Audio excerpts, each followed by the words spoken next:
He was a handsome Air Force sergeant who answered his country's call. He did almost 10 years of service. His real focus was just elevating his career from sergeant to getting promoted as far as he could. And she was the woman who'd ride with him to the top. She was something special. He wanted everybody to know her. This was the one. They were the perfect couple. Until a gruesome attack propels their life into tragedy. Report police, what's your emergency? Somebody trying to kill my boyfriend. He was stabbed over 60 times. This is the worst crime scene that I've ever seen in my career as a police officer. He said, yo, they bodied Spinks. But was the line of fire intended for someone else? An individual was stalking her. Oh, follow me. I could not believe what I was reading. Just confusion, shock. The plan was simple. Find the boyfriend, take him out, get the girl. Somebody's upset with you. What can you do? Or were there other, more deplorable factors at play? He could not have verbalized those words with the damage that was done to his throat. They came up with this pact. There was only violence. In 10, residents in Shreveport, Louisiana are enjoying the fresh start of a new decade. Shreveport is a wonderful place to live. It's a little laid back. We've got a lot of military influence because there's a military base in the adjoining city. Just outside Shreveport is one of the largest Air Force bases in the world. Shreveport is home of the Barksdale Air Force Base and is a place where you have friendly people and exciting entertainment. However, the lively entertainment in Shreveport can come at a price. Shreveport's very vibrant. Nightlife also comes with a lot of violent crime throughout the nights. There's continual shootings, robberies that kept the city a lot of times not very safe. Around 4 a.m. on January 17th, a night of typical Shreveport revelry is coming to an end. But one couple's worst nightmare is just beginning. Report police, what's your emergency? Somebody trying to kill my boyfriend. Am I gonna kill your boyfriend? Oh, God. The frantic caller identifies herself as 26-year-old Camethea Coleman. She stated her boyfriend, Brian Spinks, and herself had been viciously attacked. She said that a man came into her boyfriend's apartment and stabbed him several times. Okay, is he still there? Yes, it's just left. I was fighting Mom.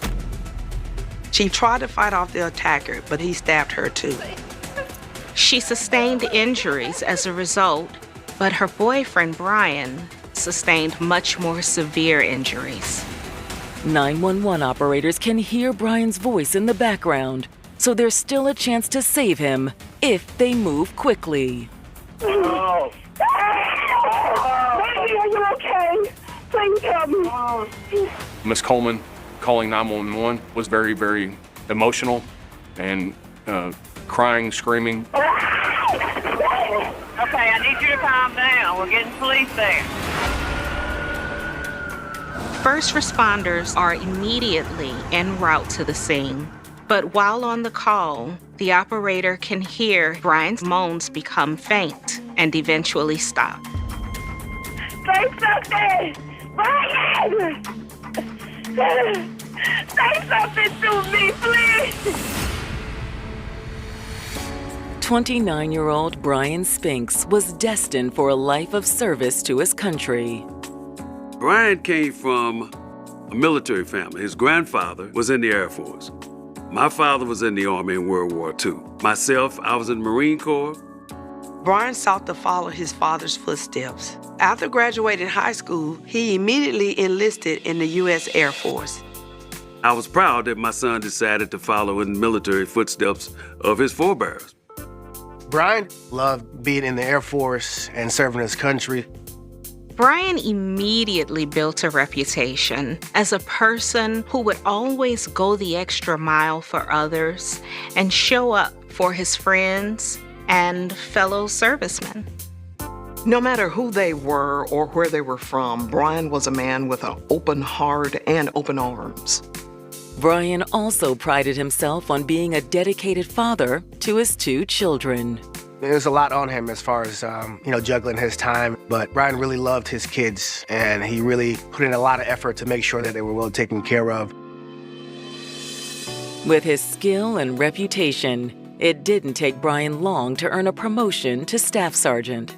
Brian was well on his way, climbing the ladder of the military ranks.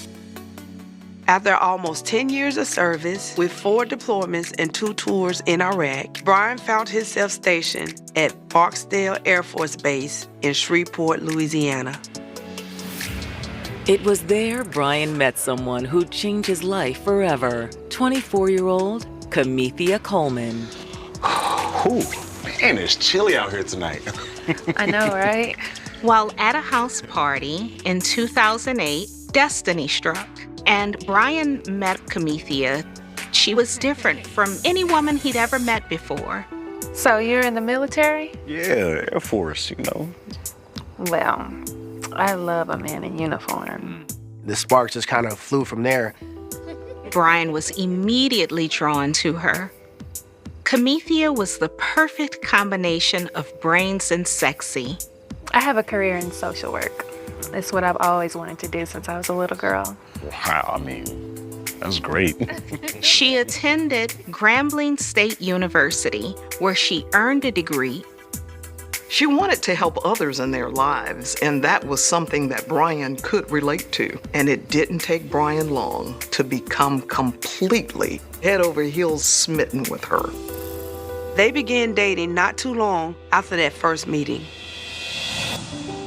Soon enough, Brian was proudly introducing Camethea to his loved ones. He just lit up when he, talked about the possibility of getting to start building a relationship with her, and he was excited about that. Well, Dad, this is Camethea. Oh my gosh, very nice to meet you. You too, sir. All right. She's the first young lady I ever met. She and I connected quite a bit. And I just knew, and he told me, that she was something special.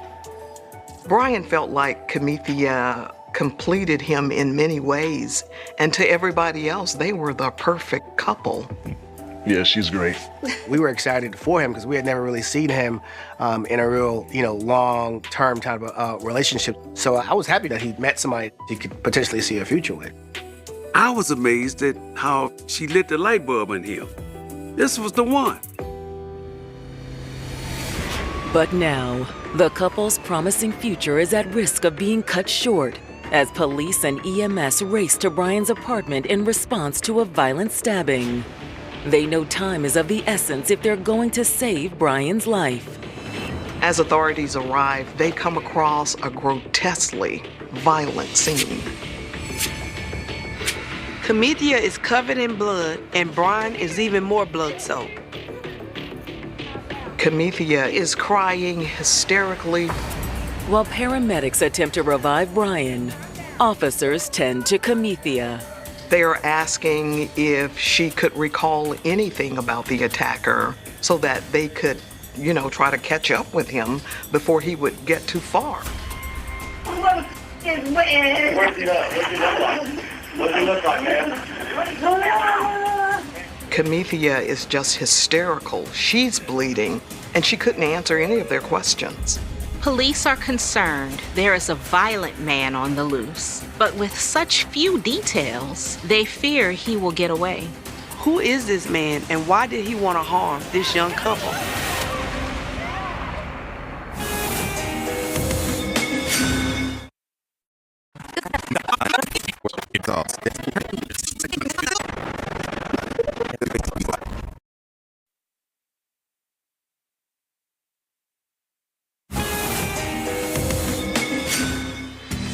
After spending nearly a decade in the Air Force, 29-year-old Brian Spinks was a young staff sergeant looking forward to the bright future ahead of him. Brian just wanted to be the best person he could be, the best airman he could be, and the best father he could be. And his future looked even brighter with his new girlfriend, Camethea Coleman by his side. Brian was crazy about that young lady. So we were all happy for him. But on January 17th, 2010, first responders have been called to Brian's apartment after a panicked 911 call from Camethea. Brian is losing blood fast. They've both been stabbed by an intruder. Man, tell me what he looks like.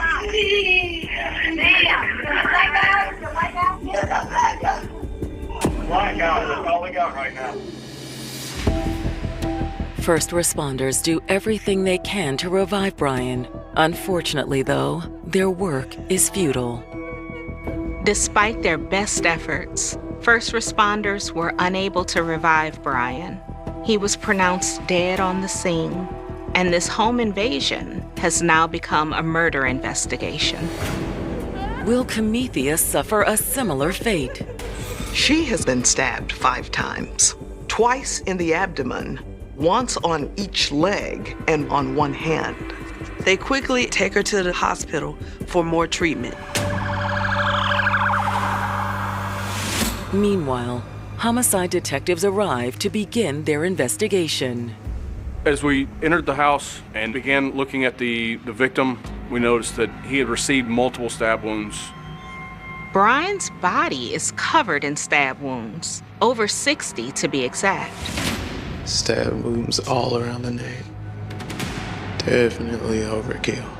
There were multiple stab wounds on his chest and arms. But 2 wounds in particular stand out to the detectives. A deep stab wound at the base of Brian's neck and a slash across his throat. He had received a laceration from one ear to the other across his throat.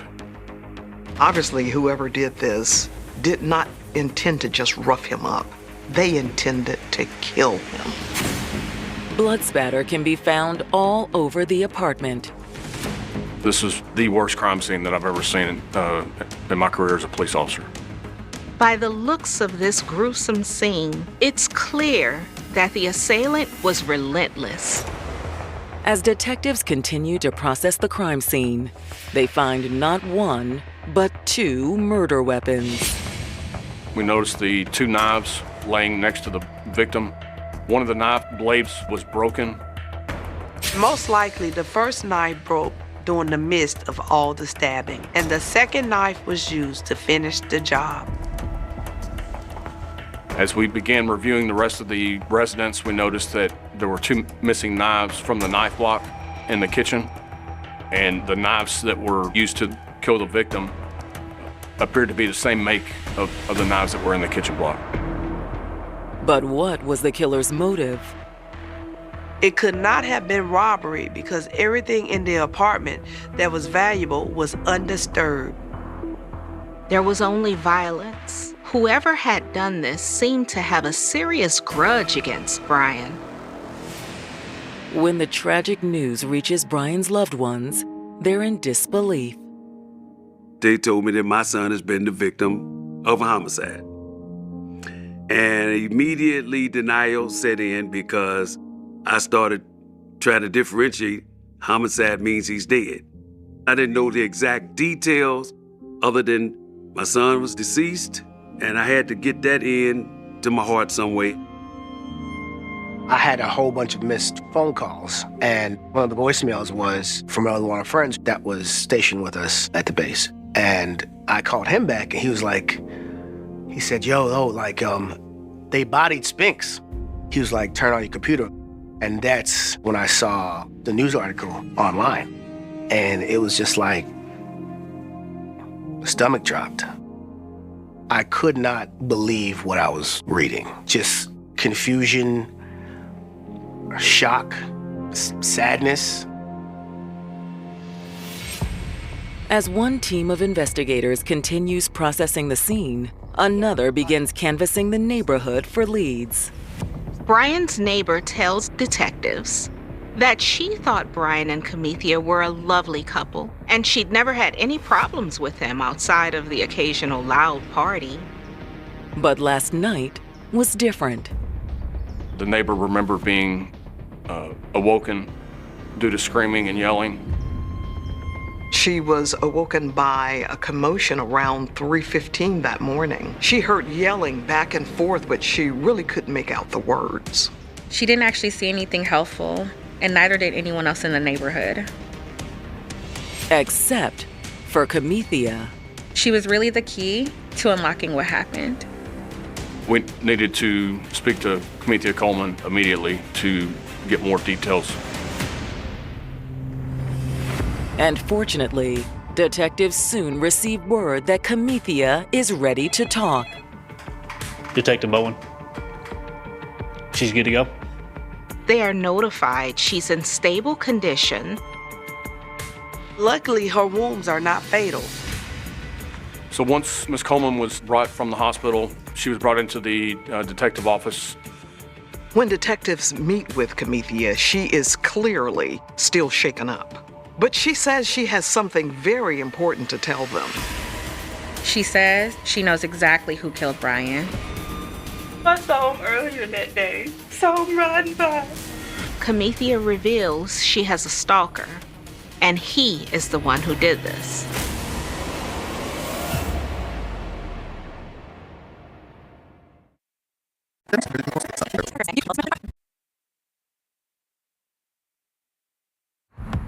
In the winter of 2010, Shreveport homicide detectives are investigating the brutal slaying of 29-year-old Brian Spinks. He was stabbed over 60 times with his own kitchen knife.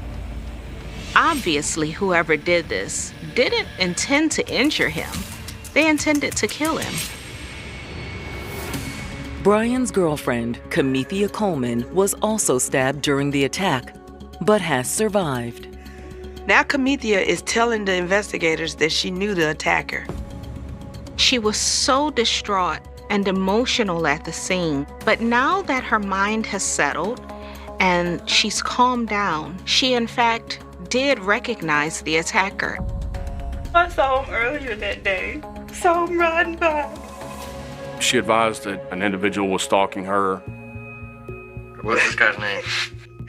John. He said his name was John. You know what John's last name was?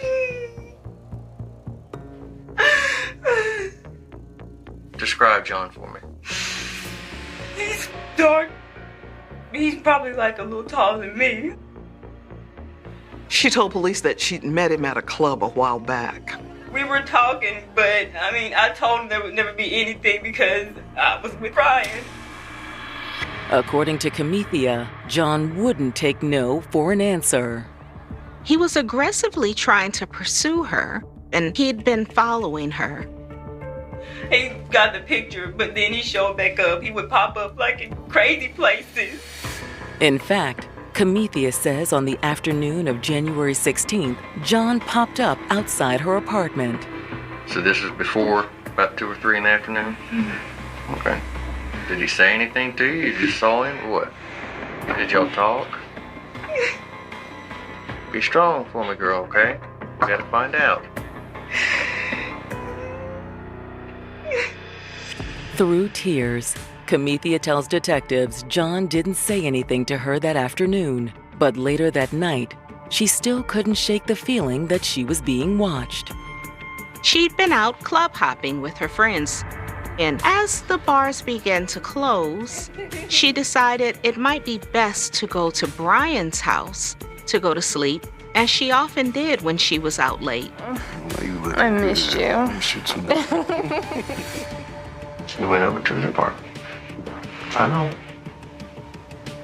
It's painful, okay? But I'm here for you. Tell me what happened when you got to the apartment. When I got there, we were just talking. Until the night took a frightening turn. Suddenly, a man burst through the door. Camethea said she immediately recognized him as John. Oh, follow me.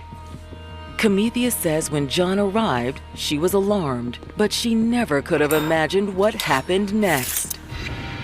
And I was like, what are you doing here? You go to the kitchen. That's when John started stabbing Brian. John, get out! What are you doing? What? Get out! What the hell you doing, bro? No. Get out!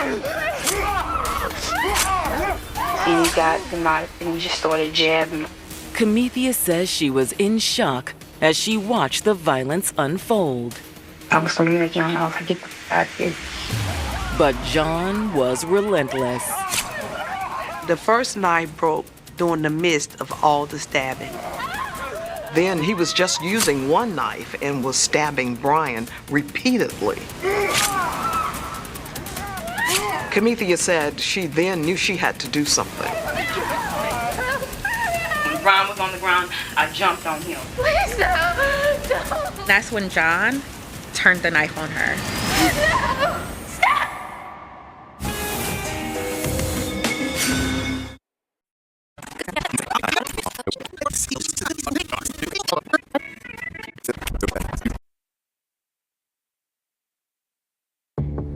As the investigation into the violent murder of Brian Spinks continues, detectives are speaking with his girlfriend, Camethea Coleman, who was also injured during the crime. Camethea says that her stalker, who she only knows as John, broke into Brian's apartment and began stabbing him. When Brian was on the ground, I jumped on him, and that's when he stabbed me on my leg. I know I felt a couple of a couple of them. Camethea says at that point, she runs to grab her phone and call 911. When John saw this, he slit Brian's throat, plunged a knife into his neck, and ran out of the door. Camethea said with the phone to her ear, she ran to Brian's side. I was just shaking him.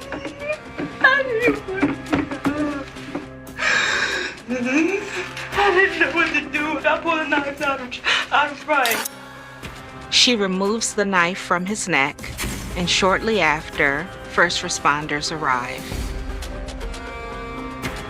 Based on the story that Camethea had given detectives, if John had followed her home, it's possible that it was an act of jealousy.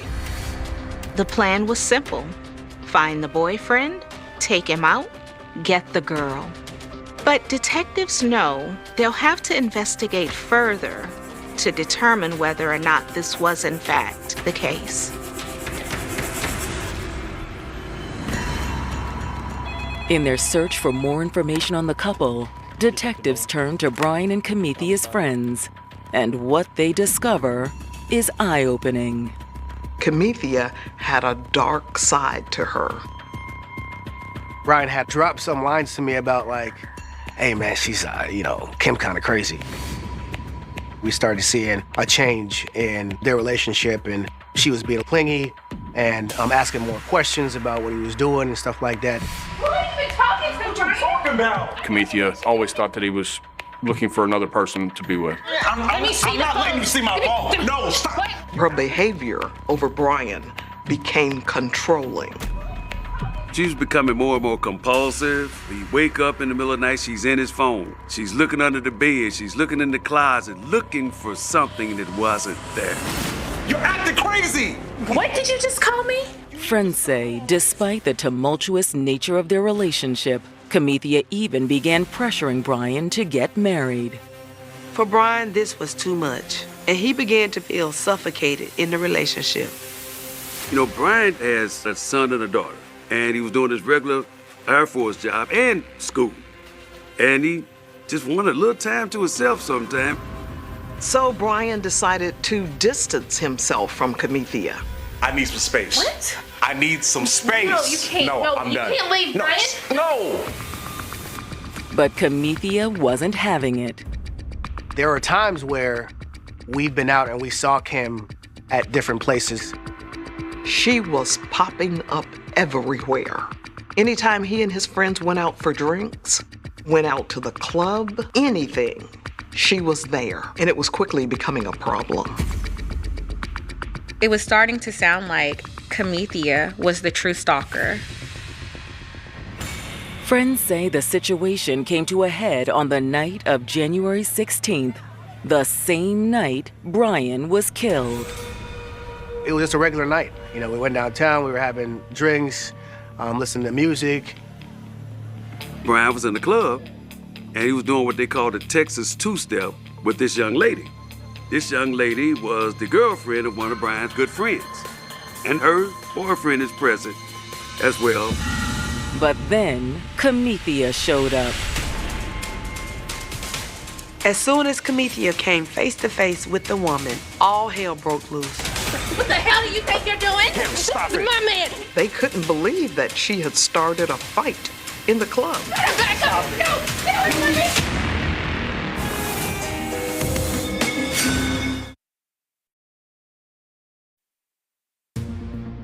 Camethea Coleman has told Shreveport detectives that her boyfriend, Brian Spinks, was killed by her jealous stalker, who she only knows as John.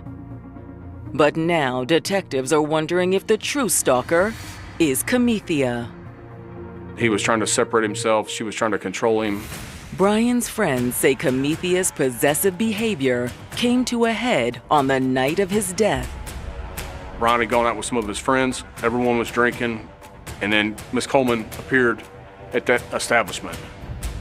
She saw Brian hanging out with another woman who was actually just a friend and completely lost it. What the hell do you think you're doing? This is my man, and you better stay away from him. Camethea began screaming at her to stay away from Brian. Don't tell me to relax. Don't tell me to relax. No, I knew you was cheating on me, Brian. People were trying to calm her down, telling her to relax. We pulled her off to the side and we were like, hey man, chill out. Like, we're all having a good time. He cares about you, he loves you, just relax. Don't tell me to relax. Don't tell me to relax. Camethea had clearly gone off the handle, and it didn't go unnoticed by Brian. No. That's it. Brian. I'm done. No, you're not done. We're not done. Don't you walk away from me, Brian. It's not over. Don't walk away. Get off of me. Get off of me. He had enough of that type of reaction from her. And I think he just was fed up with it and was like, I don't want to deal with this anymore. At that point, Brian told one of my friends, like, look, just take me home. On the ride home, Brian decided to end his relationship with Camethea for good. Brian's friend stated that he had left a voicemail saying, I am done with you. After speaking with Brian's friends, detectives think they now know the real reason Camethea went over to Brian's house that night. If Brian finally pulled the plug on their relationship, it's likely that Camethea was not there just to talk. She went to his home to confront him. At this point, Camethea Coleman has made the shift from innocent victim to suspect number one. She does have every motive to do Brian harm. They believe it's time to have another sit-down with Camethea Coleman. Investigators called Camethea in with no trouble under the guise of following up on Brian's investigation. Once she arrived, they informed her that she was now a suspect in Brian's murder. What happened last night? What I told you? You do realize that if I prove that you're lying to me, that you're going to go to jail for the rest of your life. You do not come out of prison on a murder charge in Louisiana. So I'm giving you the opportunity now to set the record straight, okay? But Camethea isn't budging. She sticks to her original statement, saying John, her stalker, is the main suspect they need to be looking into. What do you want to find? I mean, I've told you I everything. want to find out the honest truth. How many times you guys have been knocked down, dragged out, getting into it? Although Camethea continues to insist she didn't kill Brian, she does admit that their relationship had become rocky in recent months. I need some space. We're dating, but I mean, we've been off and on for I don't know how long. She also admits that she ran into Brian at the club that night, but says it wasn't planned. We learned that Brian and Camethea had made a pact if they were going to go out separately, not to go to the same establishment. They both agreed that spending quality time away from each other was important for a successful relationship. We just never go to the same club together. It was just our thing. But Camethea claims on the night of January 16th, she accidentally showed up at the same club Brian and his friends were already at. When she saw him, she approached him and calmly asked him not to be mad at her. I was calm. I just wanted to talk to him. But it was no use. She said that Brian was livid. You keep doing this. I need you to... He was like, why were you there? And he was pissed. He was mad at me. She advised that she had gone to the apartment to talk to Brian to try and calm things over because of what happened at the club, trying to work things out with him. But Brian was not having it. I told you don't listen.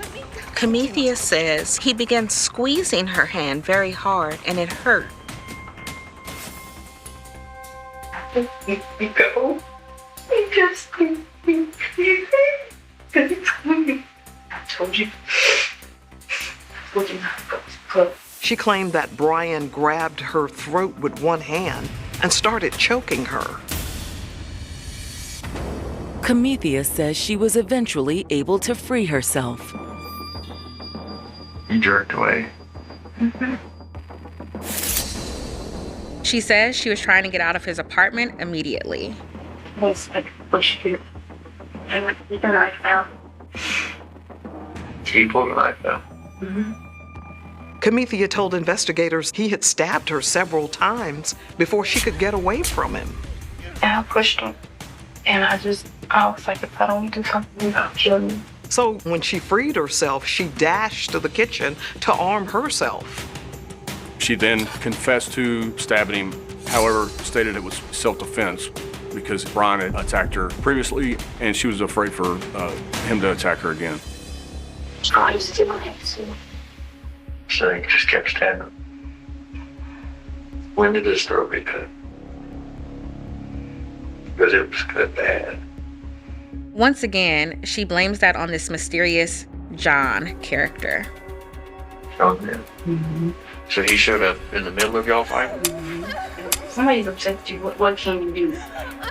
Camethea stated that in an attempt to protect her, John took the knife away from Brian and began stabbing him harder and deeper. Camethea says she begged him to stop, but John was insistent on killing Brian. I didn't want to go that far. I was just trying to protect myself. I did not want to go that far. But detectives know that Camethea's story doesn't add up. All of the evidence collectively was telling that Camethea was the likely murderer, and John the intruder didn't exist. At this point, Camethea realizes she's in hot water, so she decides to lawyer up. Can I get a attorney, please? That's what you want. Time now is 09:21. Ms. Coleman is requesting an attorney. All tapes will stop at this time. Regardless of Camethea's new story, investigators have enough to arrest her and charge her with Brian's murder. But will justice ever be served in this case? Camethea pleaded not guilty due to reason of insanity. She was definitely putting on a show.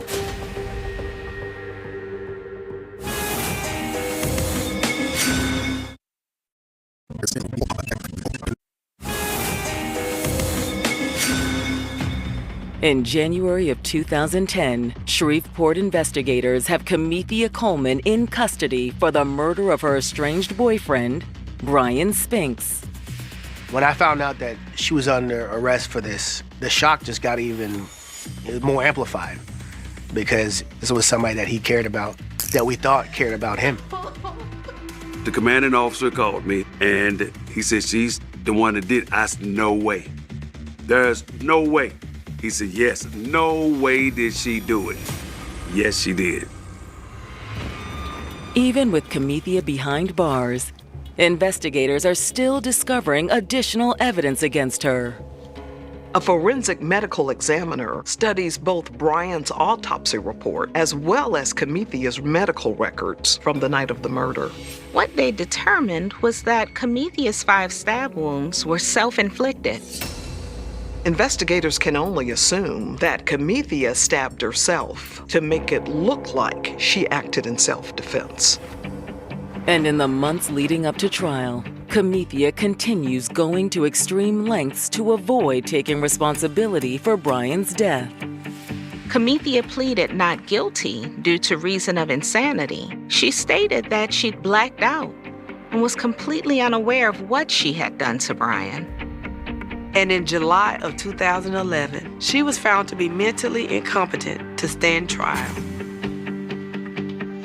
It takes more than a year from Brian's murder for Camethea to undergo enough psychiatric treatment to be deemed fit for trial. She went to 3 different doctors for competency. And one of the doctors said that she was malingering, that they kind of knew that, that she was acting as if something was wrong with her when there was nothing wrong with her. She was definitely competent and was putting on a show, basically. On April 23, 2012, Camethea Coleman finally stands before judge and jury. Camethea stands by her plea of not guilty due to self-defense.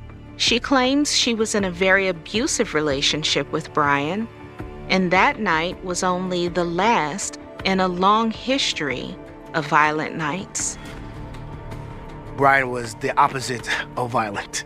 When her defense started saying that, we knew it was way far from the truth that any of that would have ever taken place. We were all in pain, watching them trying to make my son into a woman abuser with no evidence. She never told anybody she ever got hit, no scratches, no bruises, no reports, no nothing. When it's their turn, prosecutors describe what they believe actually happened the night Brian was killed. They believe that Camethea went to confront him about the incident at the club.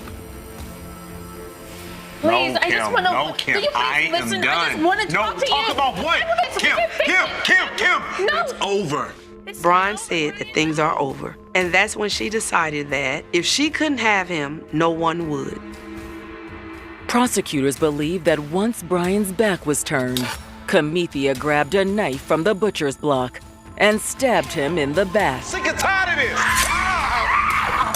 They argued that then Brian stumbled into the living room where Camethea continued her vicious attack, stabbing him so many times that the knife broke. Camethea could have stopped there. But she went back to retrieve another knife after the first steak knife was broken. And she continued to stab him and stab him and stab him. And then when she felt like Brian wouldn't survive, she called 911 to appear like a concerned girlfriend. Help me! Somebody trying to kill my boyfriend! However, Camethea didn't expect Brian to start speaking when she was on the phone with 911. Concerned that he might say something that gave her away, prosecutors believe that then, with one final push, Camethea inflicted the fatal wound to Brian's throat to keep him quiet. During the trial, the coroner pointed out that Brian could not have verbalized those words with the damage that was done to the front part of his throat, which means that damage was done to his throat after she made the phone call. Prosecutors believe that in order to sell her self-defense claim, Camethea turned the knife on herself and made up the bogus story about John the Stalker to lead police off her trail. They believe her story about John was completely fabricated and he did not exist. A lot of people ask me, like, he was in the military, why didn't he fight her off? He's not a fighter. He's not an aggressive person.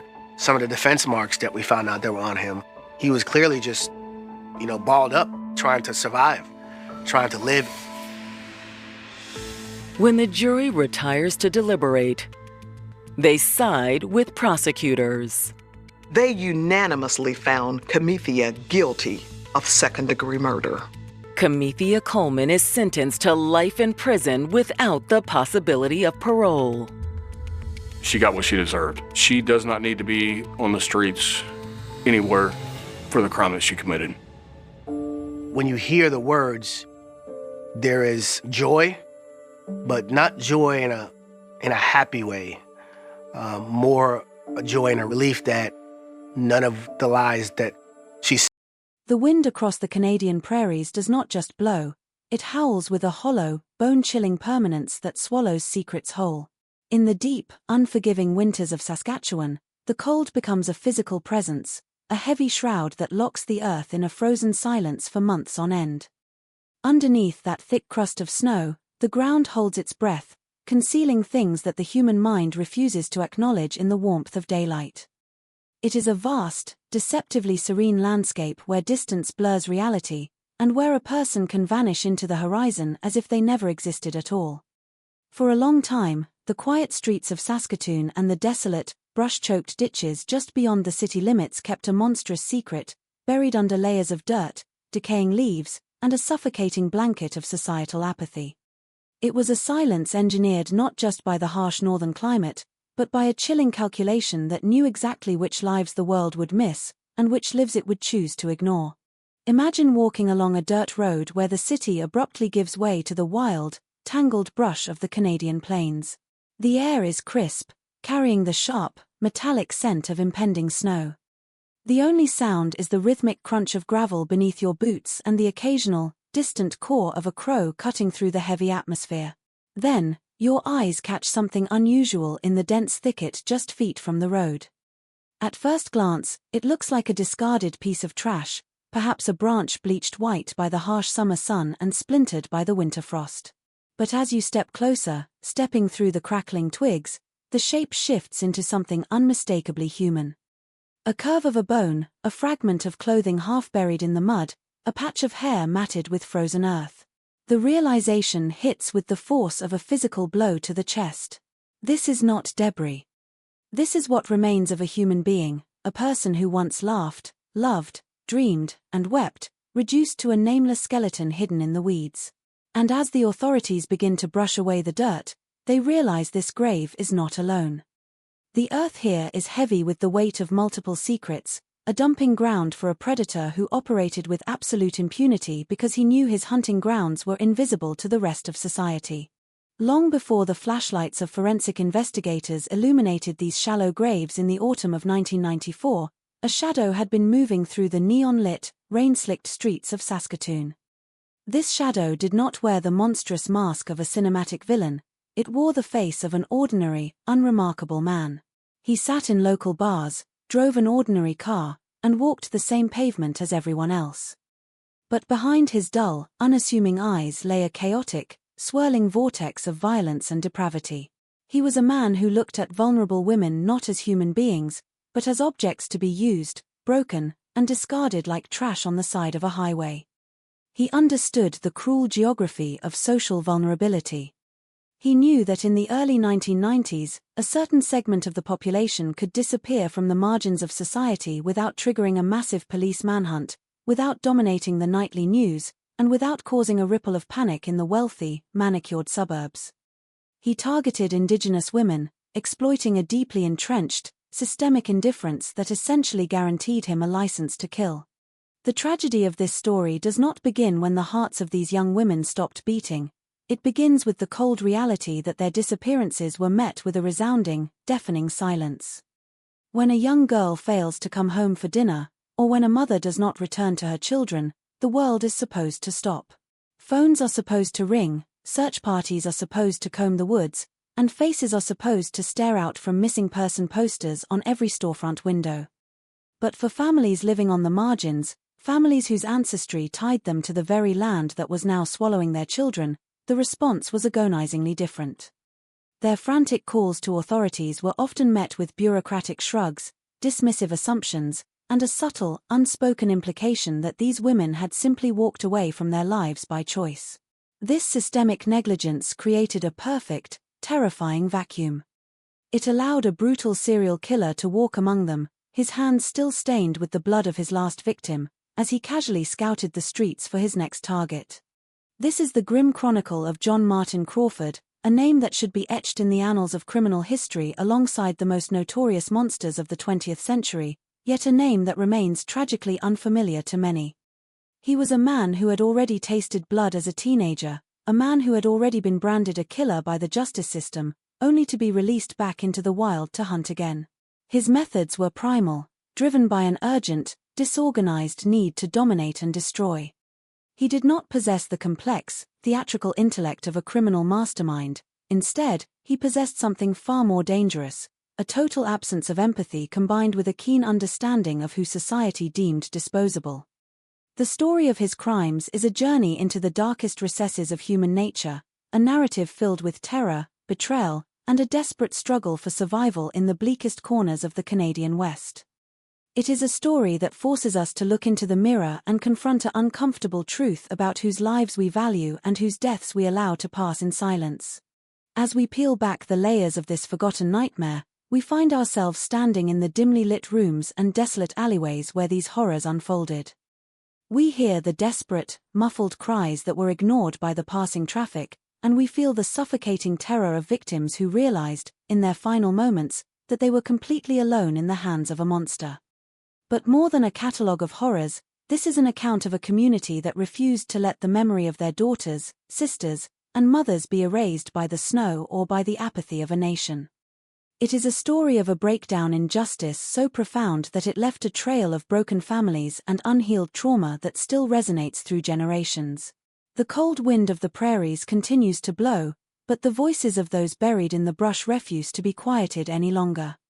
They demand to be heard, not as statistics or footnotes in a criminal file, but as human beings whose lives were brutally stolen by a man called the Lady Killer, and whose justice was delayed by a world that simply looked the other way. To understand how a monster could hunt undetected in the heart of Western Canada, one must first understand the unique, stark landscape of Saskatchewan and the fractured social geography of the early 1990s. Saskatoon, often called the Paris of the Prairies, is a city divided by the winding waters of the South Saskatchewan River. It is a place of dramatic contrasts, where grand, historic stone hotels and bustling university campuses stand just a few miles away from industrial rail yards and neglected inner-city neighborhoods. In the winter, the city becomes a frozen fortress, with temperatures dropping so low that the air feels like shattered glass against the skin, forcing people into the safety of their homes. But in the brief, humid summers, life spills out onto the streets, and it was during these warmer months that a distinct, dark underbelly exposed itself. While the affluent residents enjoyed the manicured parks and quiet suburban avenues, a completely different reality existed in the city's core neighborhoods, particularly along the neglected corridors where poverty, addiction, and systemic displacement forced many onto the margins of survival. This social divide was not accidental, it was the product of generations of systemic inequality that deeply impacted the Indigenous population of the Canadian Plains. For decades, thousands of First Nations people migrated from rural reserves to urban centers like Saskatoon and Regina, searching for better opportunities, education, and healthcare. Instead, many found themselves trapped in a cycle of poverty, facing intense discrimination in housing and employment. The streets became a survival zone for young women who had been disconnected from their cultural roots and family support systems.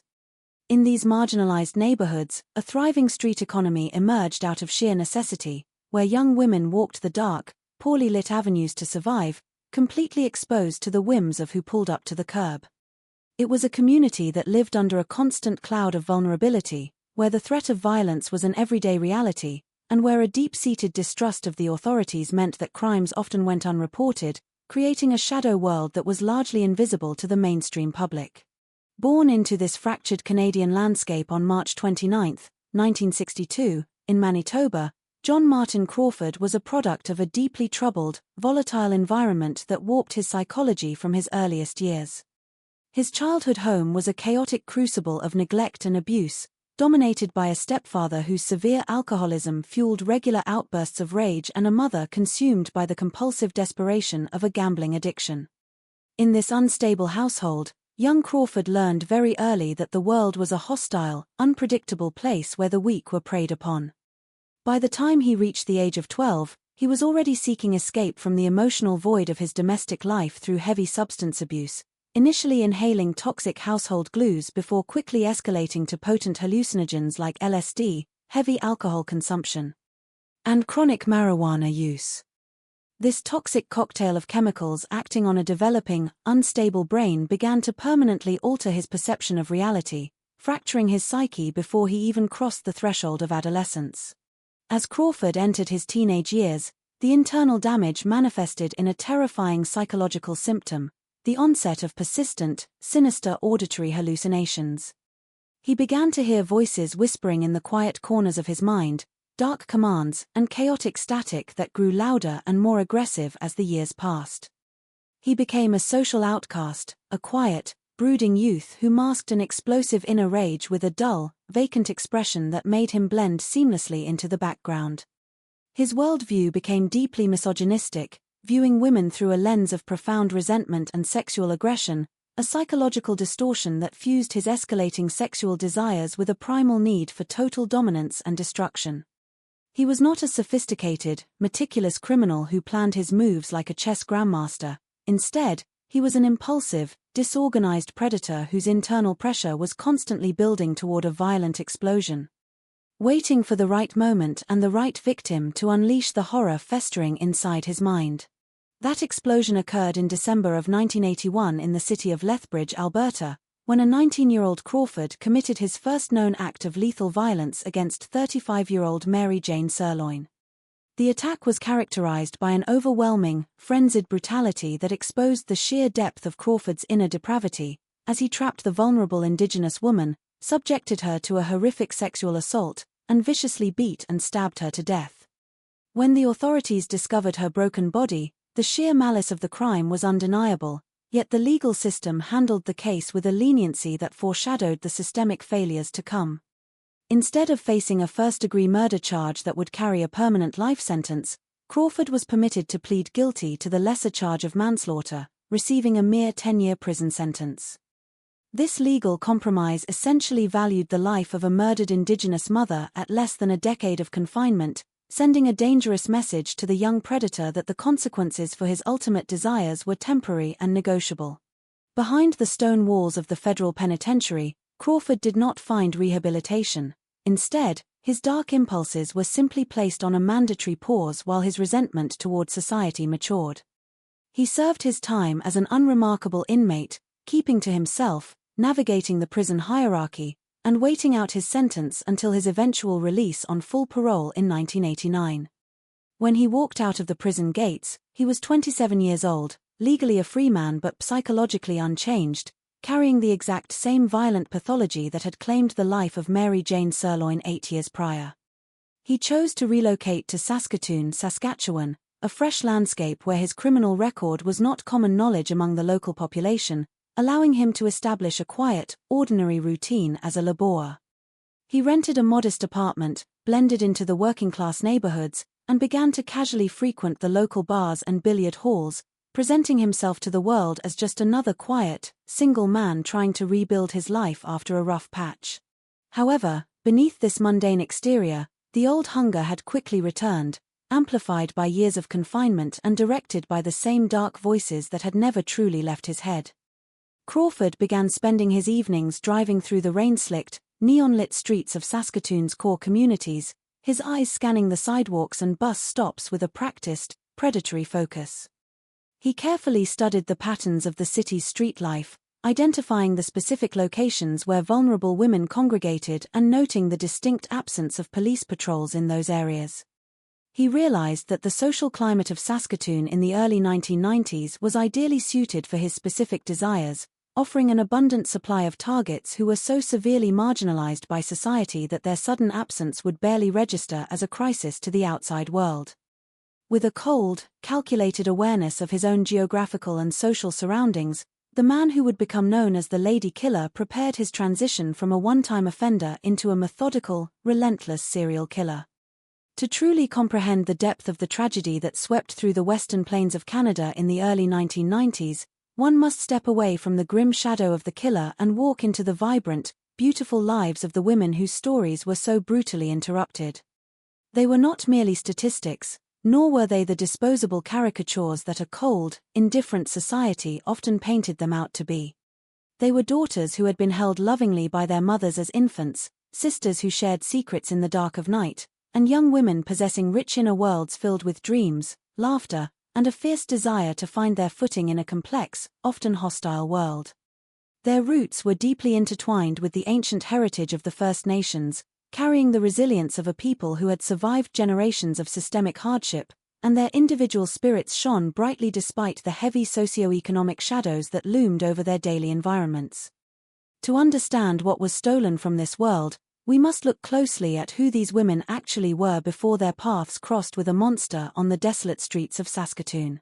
Among these stolen spirits was Shelley Pope, a girl whose life was tragically cut short when she was only 16 years old.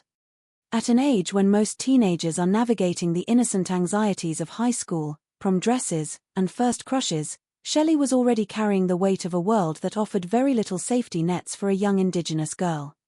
Those who knew her remembered a teenager with an infectious, bright smile that could instantly light up a dim room, a girl who possessed a youthful energy and a natural curiosity about the world around her. She was a daughter and a friend, someone who still possessed the vulnerability of childhood while standing precariously on the precipice of womanhood. Shelley's life had not been easy. She had navigated the complex fractures that often afflict families displaced from their traditional communities, yet she retained a spirited resilience, a hope that things would get better, and a trusting nature that made her want to see the good in people. A beautiful trait that would ultimately prove fatal when she encountered an absolute absence of human goodness. Then there was Eva Taysup, a 30-year-old woman whose life journey was a testament to survival and maternal love in the face of relentless adversity. Eva was a mother, a woman whose heart beat for her children and whose daily struggles were entirely motivated by a desire to provide a semblance of stability for those she loved. She was known within her close-knit circle as a fiercely loyal individual, someone who would give her last dollar or the shirt off her back to a friend in need, embodying the traditional values of community care and generosity that ran deep in her Cree heritage. Eva had faced the harsh, unforgiving realities of the inner city, battling the systemic poverty that traps so many brilliant minds in a cycle of survival, but her spirit remained unbroken. She possessed a sharp, witty sense of humor and a deep, resonant laugh that echoed in the small apartments and gathering spaces of her neighborhood, a woman who refused to let the coldness of her external circumstances extinguish the warm, protective fire that burned within her soul. Walking a similar, difficult path through the concrete landscape of Saskatoon was Kalinda Waterhen, also 30 years old, whose life was intrinsically bonded to the same struggles and small victories as Eva's. Kalinda was a woman of quiet dignity, someone who carried herself with a gentle grace even when the world around her was chaotic and loud. She was deeply connected to her family, a sister and a cousin who maintained strong ties to her community, always seeking a way to anchor herself amidst the turbulent currents of urban life. Kalinda dreamed of a future that extended beyond the immediate, exhausting demands of day-to-day survival, harboring hopes of healing, stability, and a quiet home where the constant anxieties of poverty could finally be laid to rest.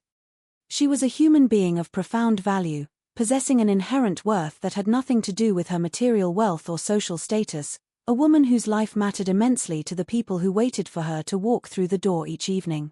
The tragic common thread that united Shelley, Eva, and Kalinda was not just their shared Indigenous heritage, but the immense, systemic vulnerability that society forced upon them, a vulnerability that essentially painted a target on their backs for a roaming predator.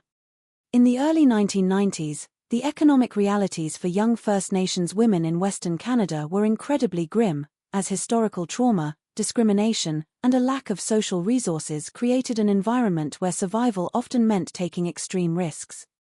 The inner-city streets of Saskatoon became a necessary, dangerous workspace for many who had no other avenues to pay rent or buy groceries, placing them in direct, unshielded contact with the dark currents of the night. Their families watched them step out into these dangerous environments with a constant, knotting fear in their stomachs, knowing all too well that the safety structures designed to protect citizens did not extend to their daughters. Yet they could only pray that the inherent strength and street smarts of these women would be enough to bring them home safely. When these women began to vanish one by one into the crisp Saskatchewan air during the fateful months of 1992, the agonizing reality of their social isolation became painfully apparent to their devastated loved ones. In the modest living rooms of their families, a terrifying, heavy silence began to accumulate as days turned into weeks without a word, a phone call, or a knock at the door from the vibrant women who usually kept in close contact. Mothers sat by windows overlooking the grey streets, watching every passing car with a desperate, breaking hope, while siblings combed the familiar alleyways and neighborhood haunts, showing photographs to passers-by who merely shook their heads and walked away. The grief of these families was compounded by a growing, horrifying realization that they were entirely alone in their search, trapped in a nightmare where their desperate pleas for help were echoing into a vast, empty canyon of societal indifference. While the women they loved so deeply were being systematically erased from the fabric of existence. The year 1992 unfolded in Saskatoon like a slow-motion nightmare, a period when the invisible borders of the city's margins became a hunting ground of unprecedented brutality. John Martin Crawford moved through these months with the cold, detached efficiency of a machine, driven by an escalating internal pressure that demanded the complete subjugation and destruction of human life. His approach was defined by a calculated deceptiveness. He did not lurk in dark alleyways with a weapon drawn, but instead used his appearance as an ordinary, working-class man to lure his victims into a false sense of security. Often cruising the dimly lit corridors of the inner city in his vehicle, he would offer a warm car on a freezing night, a few dollars, or the promise of drugs and alcohol to young women whose immediate survival depended on taking chances with strangers. It was a predatory strategy that exploited the exact point where human vulnerability met a total lack of societal protection, transforming a routine encounter on a city street into a one-way journey into darkness. The horror began in earnest during the warm transition of seasons when 16-year-old Shelley Napope crossed paths with Crawford and his associate, a man named Bill Corrigan. Shelley, with all the innocence and misplaced trust of youth, was enticed into their vehicle under false pretenses, believing she was simply going to a gathering or hanging out with people who seemed harmless enough. Instead, as the vehicle accelerated away from the familiar neon glow of the city center and headed toward the dark, isolated rural roads where the prairie sky opens into an empty black void, the atmosphere inside the car shifted from casual to terrifying. Crawford's mundane exterior vanished, replaced by an overwhelming, volatile malice that trapped the teenage girl in a rolling chamber of horrors. In a secluded, brush-choked area far from the reach of help, Shelley was subjected to a brutal, prolonged assault that stripped her of her dignity before Crawford turned to lethal violence, stabbing the terrified teenager to death with a frenzied, chaotic savagery that left her young life extinguished in the cold dirt. As the months pressed on, the monster's confidence grew, fueled by the realization that Shelley's disappearance had caused barely a ripple in the city's consciousness, allowing his dark desires to mutate into an even more disorganized and frantic pattern. By the autumn of 1992, the interval between his violent impulses collapsed entirely, leading to a 48-hour window of absolute depravity that would forever stain the soil of Saskatchewan. It began when 30-year-old Eva Taysup accepted a ride from Crawford, entering an environment where her natural street smarts and instincts were ultimately no match for the raw, physical ferocity of her attacker. In the cramped, claustrophobic confines of his space, Crawford turned on Eva, his large hands wrapping around her throat with a crushing, unrelenting force that cut off her breath and silenced her cries for help. He watched with a cold, unblinking detachment as the life drained from her eyes, but the murder itself did not satisfy the darkness inside him. In a grotesque display of post-mortem desecration, Crawford used a blade to violently sever one of Eva's arms from her torso. A chaotic act of mutilation before he dragged her remains into the dense, tangled brush of a rural ditch to hide his crime. The blood on his hands from Eva's murder had barely dried, and the adrenaline coursing through his veins had not even faded, when Crawford returned to the streets of Saskatoon the very next evening, hunting with a frantic, insatiable hunger. It was during this predatory prowl that he encountered Kalinda Waterhen, a woman whose paths were tragically destined to mirror Eva's in the most horrific way imaginable. Using the same practiced manipulation, Crawford drew Kalinda into his trap, isolating her from the safety of the urban grid within hours of his previous killing. The assault on Kalinda carried an air of frantic, desperate violence as Crawford once again utilized his physical strength to overpower her, pinning her down and wrapping his hands around her neck. He squeezed with a ruthless, lethal determination, ignoring whatever desperate struggle she mounted until her body went completely limp beneath him, marking his second murder in less than 2 days and solidifying his status as a relentless serial killer who viewed these women as less than human. What makes the incidents of 1992 so profoundly disturbing is not just the physical acts of violence, but the utter absence of hesitation or remorse that Crawford exhibited as he disposed of his victims like unwanted garbage. After ensuring Kalinda was dead, he drove out to the exact same desolate, overgrown rural area outside Saskatoon where Eva's mutilated body lay hidden just yards away under the dry brush. He dragged Kalinda's lifeless form through the tangled weeds, dumping her into the dirt alongside the other remains, creating a secret, makeshift graveyard in the middle of the Canadian prairies. He then calmly returned to his apartment, washed the dirt and blood from his skin, and stepped back into his everyday routine as a quiet laborer, walking among the citizens of Saskatoon as if he had spent his weekend doing nothing more than running ordinary errands. Leaving 3 families broken by an agonizing, unexplained silence that would last for years. For 2 long years, the secret graveyard in the dense, overgrown brush outside Saskatoon remained undisturbed, sealed by the changing faces of the prairie seasons. The scorching heat of the summer sun dried the tangled weeds over the shallow depressions in the earth, and the heavy, howling blizzards of the northern winters buried everything under a thick, deceptive crust of white.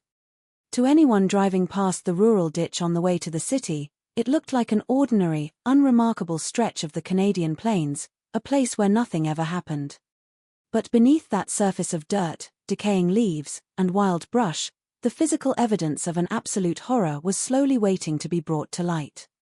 The silence finally shattered in October of 1994, when the harvest season was winding down and the air carried the sharp, biting chill of impending winter, forcing a local farmer out into his fields to finish the final chores of the year before the ground froze solid. The farmer was navigating his tractor along the edge of his property, close to a heavily wooded, secluded thicket that bordered the public dirt road, when something unusual caught his eye through the thinning, autumn-stripped branches. He stopped the heavy machinery, the loud, rhythmic thrum of the engine cutting through the vast quiet of the afternoon, and stepped down into the tall, brittle weeds to investigate.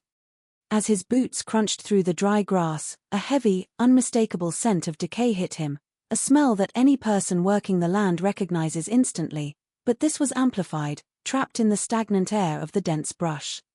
He pushed past the tangled thorns and stopped dead in his tracks, his breath catching in his throat as his eyes focused on a shape half buried in the mud and covered by dead leaves.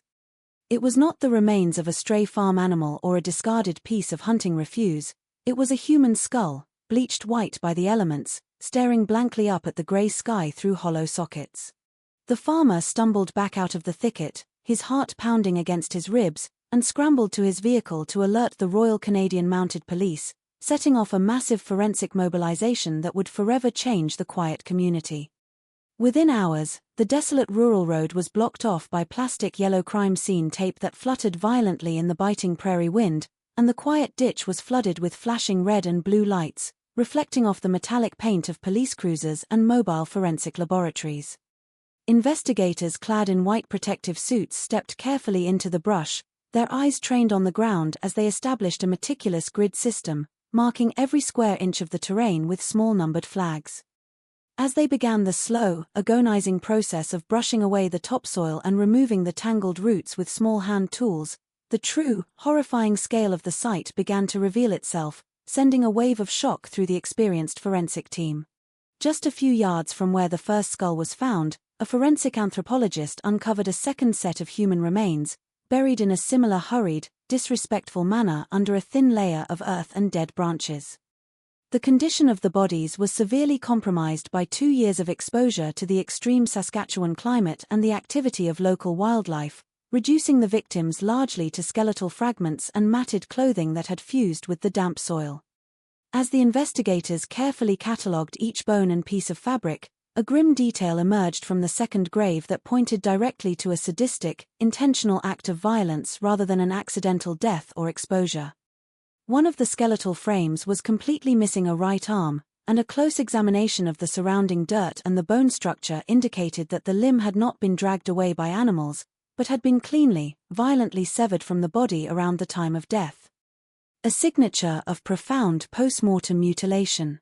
The initial examination of the clothing and skeletal structures quickly established that both victims were young adult females, and a deeper analysis by forensic experts strongly suggested they were of indigenous ancestry, a revelation that immediately connected the grim discovery to the quiet, uninvestigated rumors of missing women that had been circulating through Saskatoon's inner city for years. The atmosphere at the scene was heavy with a solemn, professional grief as the team worked long into the freezing nights under the harsh glare of portable floodlights, their gloved hands freezing as they sifted through the dirt for the tiniest clues, such as hair fibers, jewelry, or weapon fragments. A short distance away from the double gravesite, further searching through the dense thicket yielded yet another devastating discovery, a third shallow grave containing the skeletal remains of a much smaller, younger individual, whose fragile bone structure spoke of a life stolen long before it had a chance to fully mature. The discovery of 3 bodies in a single, isolated dumping ground transformed the investigation from a localized missing persons check into a full-blown hunting operation for an active, brutal serial killer who had been operating with total anonymity in their backyard. The physical evidence harvested from the frozen dirt was carefully placed into brown paper evidence bags and loaded into vans, destined for the high-tech crime labs where DNA profiling and dental record comparisons would begin the difficult task of giving these forgotten names back to the skeletons. But as the police cars packed up and left the rural road, leaving the dug-up earth dark and scarred against the pale prairie landscape, a heavy, suffocating question hung over the entire province of Saskatchewan. Who were these women? How had they disappeared from the face of the earth without anyone raising a massive public alarm? And what kind of monster was still walking the streets of Saskatoon, searching for his next opportunity to bury a secret in the brush? With the discovery of 3 skeletal remains in the frozen brush outside Saskatoon, the Royal Canadian Mounted Police and local investigators found themselves staring into an abyss of a cold case that had already hardened over 2 long years. The initial phase of the investigation was defined by a frantic, high-pressure attempt to establish the identities of the victims, a task made immensely difficult by the advanced state of decomposition and the harsh elements of the prairie climate. Forensic teams worked around the clock, cross-referencing dental records and DNA samples with the ocean of missing persons reports that filed through police databases. When the names were finally matched to the bones, a heavy, somber cloud settled over the task force. 16-year-old Shelley Napope, 30-year-old Eva Taysup, and 30-year-old Kalinda Waterhen. Yet, as the names became clear, the investigation immediately hit a wall of systemic complications and frustrating dead ends that threatened to stall the pursuit of justice before it could even properly begin. The primary obstacle facing the detectives was the cold reality of time. 2 years had passed since these women had drawn their last breaths, meaning that any immediate physical evidence at the original point of abduction had long been washed away by rain, buried by snow, and trampled by feet. The crime scenes were not fresh, controlled indoor spaces but wide-open, public rural ditches where nature had spent 24 months erasing the killer's footprints, tire tracks, and biological trace materials. Investigators interviewed residents in the inner-city neighborhoods where the women were last seen, but they were met with a wall of silence, confusion, and deep-seated distrust. The marginalized individuals who frequented those streets were reluctant to speak to authorities, fearing retaliation from predators or simply believing, based on years of negative experiences, that the system did not truly care about finding the answers. Memories had faded, timelines had blurred, and the transient nature of the street economy meant that potential witnesses had moved on, disappeared, or chosen to bury their observations out of sheer survival instinct.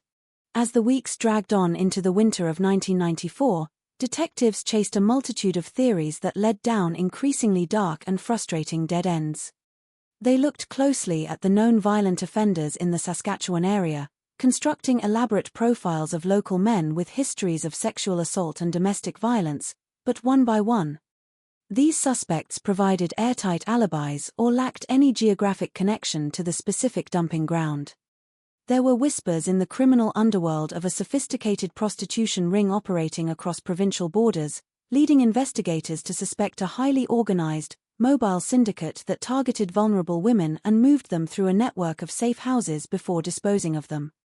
Task forces spent countless hours tracking down long-distance truck drivers, mapping out their delivery schedules against the estimated dates of the disappearances, but this theory eventually collapsed under the weight of its own complexity, leaving the police with boxes of useless manifests and no viable name. The pressure from the victims' families was a constant, heartbreaking undercurrent that intensified the frustration inside the police headquarters. mothers and sisters of the deceased women sat in cramped waiting rooms, demanding to know why it had taken the discovery of skeletal remains for their initial missing persons reports to be taken seriously, pointing out that if the authorities had investigated their disappearances back in 1992, perhaps a killer could have been stopped sooner.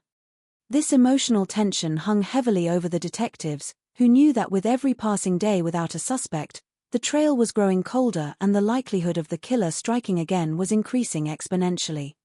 The files on the desk of the lead investigator grew thicker, filled with autopsy reports that detailed the horrific nature of the deaths, the strangulation marks, the brutal severing of Eva's arm, but lacking the single crucial piece of connective tissue that would link these violent acts to a living, breathing perpetrator.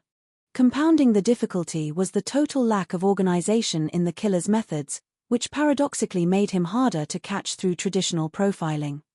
He did not leave theatrical notes, he did not follow a rigid, predictable schedule, and he did not use a highly specific weapon that could be traced to a particular store. He used his bare hands and the sheer convenience of isolation. The investigation began to feel like a ghost hunt, with detectives looking at a vast, empty prairie landscape that seemed to actively shield the monster from view. The task force was running out of leads, resources were being stretched thin, and the initial public shock of the discovery was beginning to fade from the local news cycle, threatening to relegate the tragic deaths of Shelley, Eva, and Kalinda to the tragic list of unsolved cases that haunted the history of Western Canada, a prospect that the dedicated investigators on the team desperately fought against as they prepared to dig deeper into the shadows. The freezing winter of early 1995 had locked Saskatoon in a tight grip of ice and snow, reflecting the grim, stalled state of the serial killer investigation that had left detectives exhausted and desperate.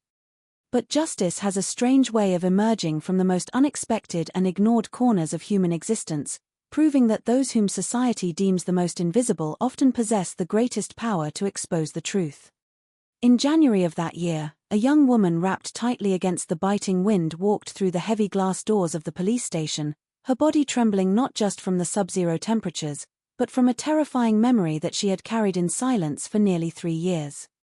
She was a sex worker who lived on the same dangerous margins as Shelley, Eva, and Kalinda, and she had spent months watching the news of the skeletal discoveries in the brush, realizing with a cold certainty that she had looked into the eyes of the very monster the police were hunting, and that she was miraculously alive to tell the story.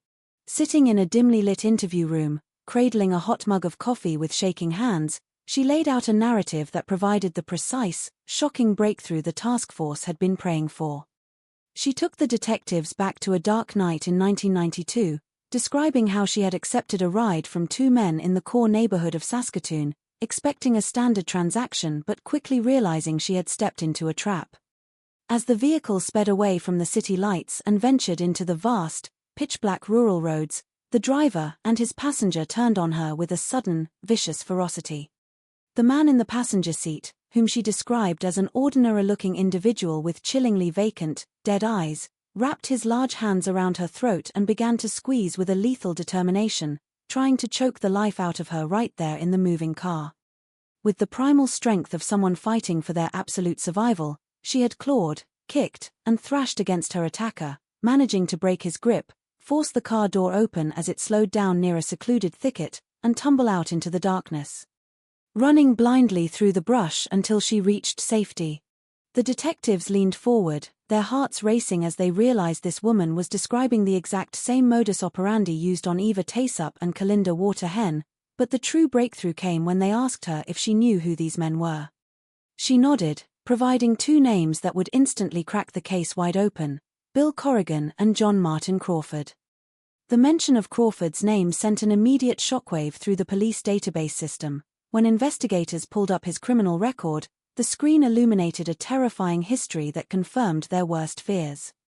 Crawford was not an ordinary laborer, he was a convicted killer who had already served time for the brutal 1981 manslaughter of Mary Jane Sirloin in Alberta, a crime that also involved the sexual assault and beating of an Indigenous woman. The puzzle pieces that had been scattered across 2 provinces and over a decade suddenly slammed together with absolute, horrifying precision, revealing a relentless predator who had been allowed to walk free and continue his hunt.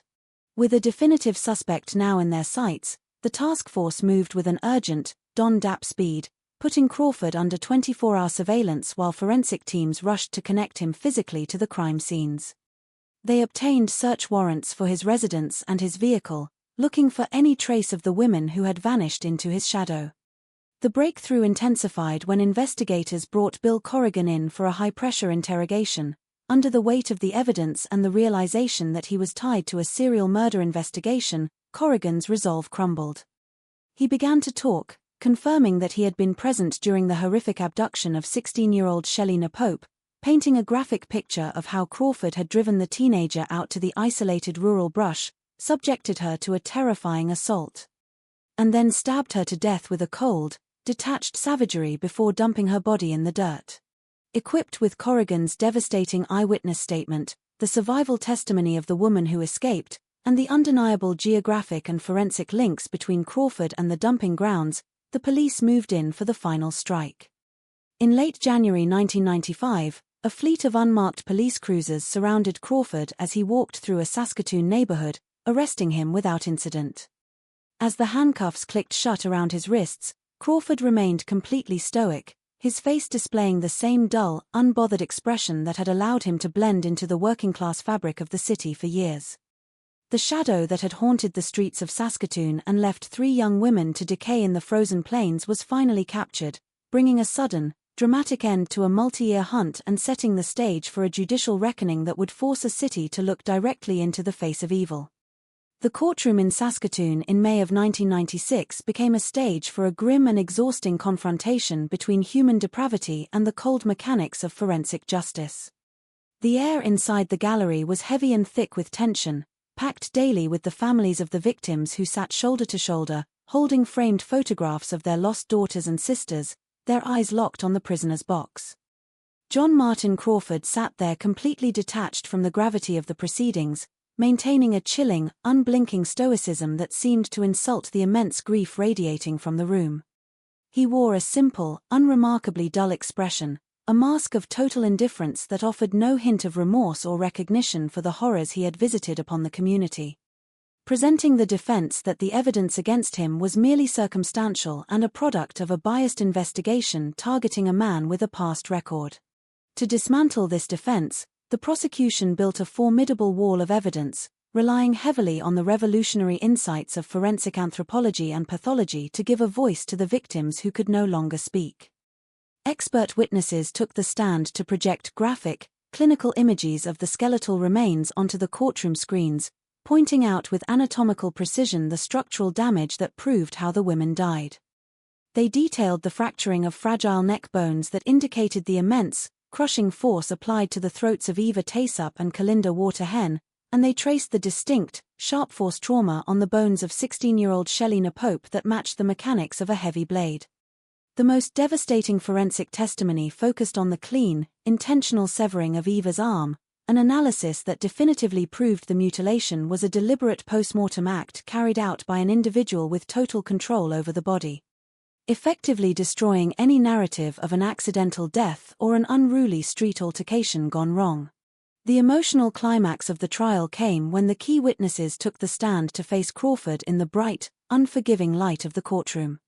The woman who had miraculously survived his attack in 1992 recounted her ordeal with a raw, trembling bravery that captivated the jury, pointing her finger directly at Crawford as the man who had tried to choke the life out of her on that dark rural road.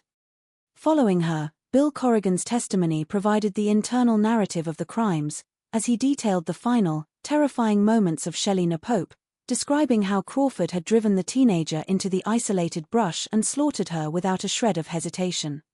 The defense attempted to discredit these witnesses, attacking their lifestyles and backgrounds in an effort to exploit the very societal prejudices that Crawford had counted on when he committed the murders. But the sheer consistency of their accounts combined with the undeniable physical realities of the gravesite made their testimonies unshakable. After weeks of listening to the grueling details of violence and desecration, the jury retired to deliberate, returning to the courtroom after a remarkably brief period with a verdict that resonated like a thunderclap through the province of Saskatchewan. John Martin Crawford was found guilty of 1 count of first-degree murder for the targeted, premeditated slaughter of young Shelina Pope, and 2 counts of second-degree murder for the brutal killings of Eva Taysup and Kalinda Waterhen. The judge, in delivering the final sentence, spoke with a sharp, cutting condemnation, labeling Crawford a remorseless predator who posed a permanent danger to the fabric of human society. He sentenced Crawford to maximum life imprisonment with absolutely no possibility of applying for parole for a minimum of 25 years.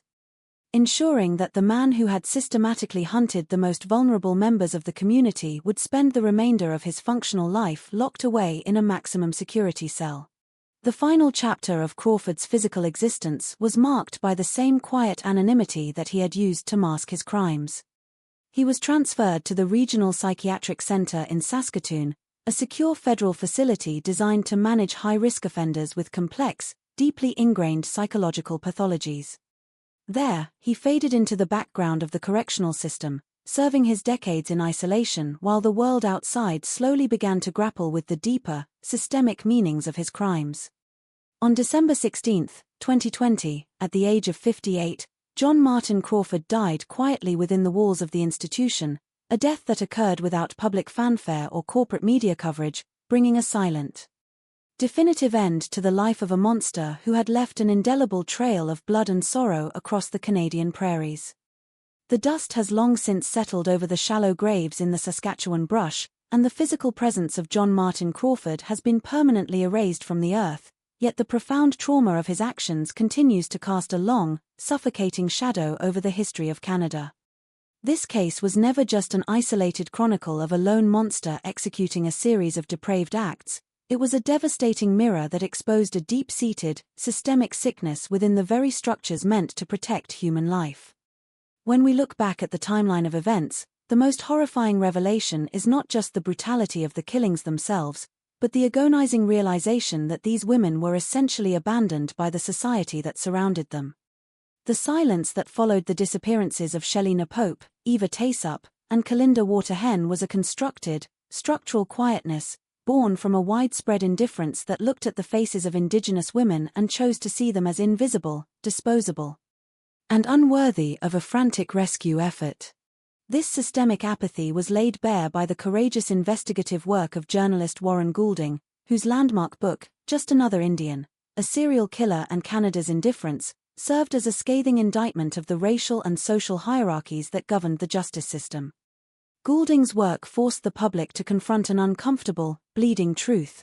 If these 3 victims had been young, middle-class white women from the affluent suburbs of Saskatoon, the entire country would have ground to a halt. There would have been national media campaigns, massive police task forces mobilized within hours, and an outpouring of collective grief that dominated the front pages of every major newspaper. Instead, because these victims were Indigenous women navigating the harsh realities of the inner city, their families' desperate reports were met with bureaucratic foot-dragging, dismissive stereotypes, and a chilling lack of urgency that effectively granted a convicted killer a multi-year window to continue his hunt without fear of interruption. The legacy of the Lady Killer case stands as a tragic, early chapter in what is now recognized as a national crisis, the ongoing epidemic of missing and murdered Indigenous women and girls across Canada. The names of Shelley, Eva, and Kalinda are inextricably linked to thousands of other stolen sisters whose lives have been cut short by predators who exploit the exact same geographic and social vulnerabilities that Crawford weaponized in 1992. It is a crisis fueled by generations of historical trauma, poverty, and institutional neglect that leaves young women exposed on the margins of survival, while the legal and media structures continue to treat their deaths as mere footnotes. The collective memory of these women demands that we look past the sensationalized pathology of the killer and focus instead on the systemic failures that allowed him to thrive. Forcing a transformation in how society values the lives of marginalized communities and ensuring that no individual is ever deemed too invisible to be searched for. As the wind continues to sweep across the vast, lonely expanses of the Canadian prairies, rustling through the thickets where a farmer once uncovered a horrific secret, the true victory lies not in the silent death of a monster in a prison cell, but in the refusal of a community to let these spirits be forgotten. The families of the victims have carried their grief with a fierce, unbroken dignity, turning their private heartbreak into a permanent, roaring demand for accountability, respect, and institutional change. The story of John Martin Crawford must serve as a permanent, haunting reminder of the cost of societal indifference and an urgent call to build a world where safety, justice, and human dignity are not distributed based on race or social status. The voices of Shelley, Eva, Kalinda, and Mary Jane can no longer be silenced by the winter snow or buried by systemic neglect. They remain etched into the consciousness of a nation, demanding to be remembered, honored, and loved as precious human beings whose lives mattered immensely to the world they left behind. The final echoes of this harrowing journey lead us out of the courtroom, past the cold prison walls, and back to the very heart of what it means to remember. When the ink dries on the police files and the true crime documentaries fade to black, what remains are not the chilling statistics or the psychological profiles of a predator, but the quiet, enduring presence of the families left behind.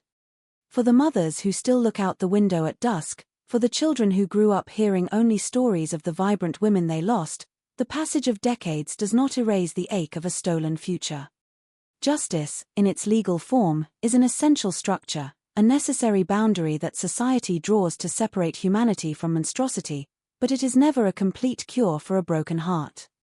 The true reclamation of these lives happens when we refuse to let the darkness of how they died overshadow the unique, radiant beauty of how they lived, ensuring that their names are spoken with the reverence, love, and dignity they always deserved. As a storyteller navigating the bleakest corners of human history, the ultimate responsibility is to ensure that the narrative does not end with the triumph of evil, but with the resilience of the human spirit. The case of the Lady Killer forces a deep, collective introspection about the silent contracts we make with our own empathy, challenging every listener and viewer to question who we look at and who we truly see. It demands that we dismantle the invisible fences of prejudice that isolate certain communities, transforming our awareness from passive shock into an active commitment to protection and equality. The memory of the Western Canadian prairies should no longer be defined solely by the secrets hidden in its desolate brush, but by the awakening of a national conscience that vows to never look away again. By holding these stories close to our hearts, by demanding accountability in every corner of our legal and social systems, we keep a protective flame burning for every vulnerable soul still walking the dark roads, transforming a legacy of profound tragedy into an unshakable fortress of hope, solidarity, and everlasting remembrance. The morning sun rises over the vast Saskatchewan plains, casting a long, golden light that cuts through the lingering shadows of the past, revealing a landscape that is slowly but resolutely healing. The memory of the women whose lives were stolen by John Martin Crawford is no longer confined to the dark pages of historical true crime. It has been integrated into a larger, unstoppable movement for cultural reclamation and systemic justice. Throughout Western Canada, grassroots organizations, Indigenous elders, and dedicated advocates are working tirelessly to build safe spaces, support networks, and educational programs designed to protect the next generation of young women from the vulnerabilities that Crawford so ruthlessly exploited.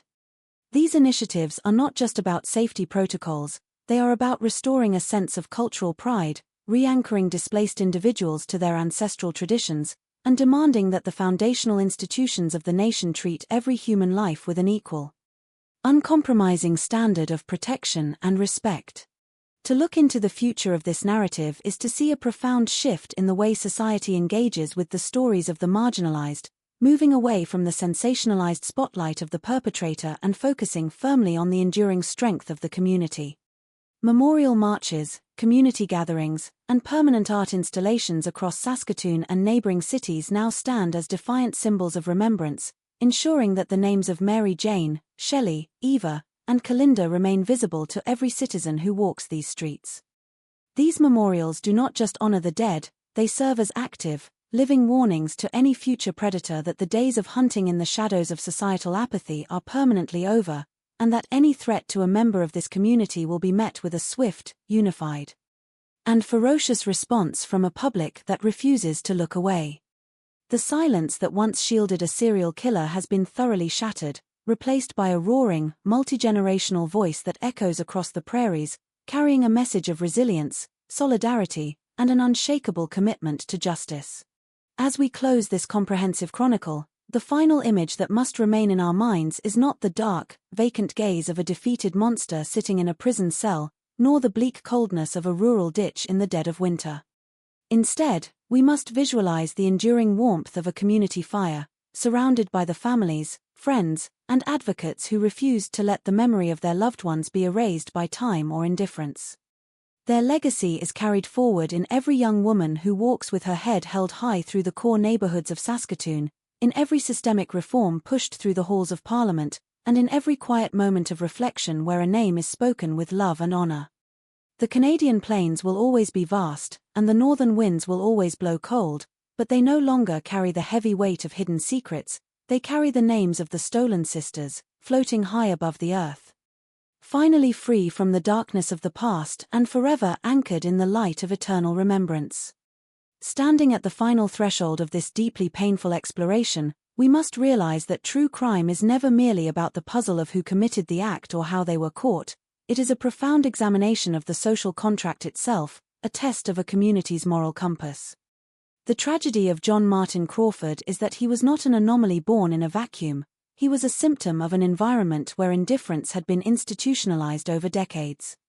When a society creates zones where violence is expected and where the disappearance of a human being is treated as an inevitability rather than a crisis, it implicitly participates in the predator's design. This case forces every one of us to look into our own blind spots, to examine which stories we choose to consume, which faces evoke our immediate sympathy, and which headlines we scan and forget. True justice is not a static destination reached when a gavel falls or when a killer takes his last breath in a cold cell, it is an active, daily practice of choosing to care for those whom the world has pushed to the edge. The healing of a community does not come from forgetting the horror, but from looking directly into its eyes and promising that the vulnerability which allowed it to happen will be systematically dismantled. Every policy change, every safe transition house established in Saskatoon, and every community watch program led by Indigenous grandmothers is a direct slap in the face to Crawford's legacy. They are living proof that the darkness he tried to cultivate has been utterly overwhelmed by a relentless, burning desire for survival and dignity. The families who survived this nightmare have taught the world a masterclass in resilience, showing that love is stronger than murder, and that a community's memory is deeper and more permanent than any shallow grave dug in the dirt. They have transformed their private battlefields into sacred grounds of public awareness, making it impossible for the justice system or the media to ever completely regress to the suffocating apathy of 1992. As we step back out into our own daily lives, leaving the cold winds of Saskatchewan behind, let us carry the weight of this narrative not as a burden of despair, but as a catalyst for empathy and vigilance. Let the names of Mary Jane Sirloin, Shelley Napope, Eva Taysup, and Kalinda Waterhen be more than a somber litany. Let them be a shield against future indifference and an inspiration to speak up whenever the vulnerable are ignored. The dark spaces of our world only exist as long as we refuse to shine a light into them, and the silence of a victim only lasts as long as we refuse to listen. The story of these women is a permanent reminder that every single life possesses an inherent, unnegotiable value that no predator can strip away and no system can legally discount.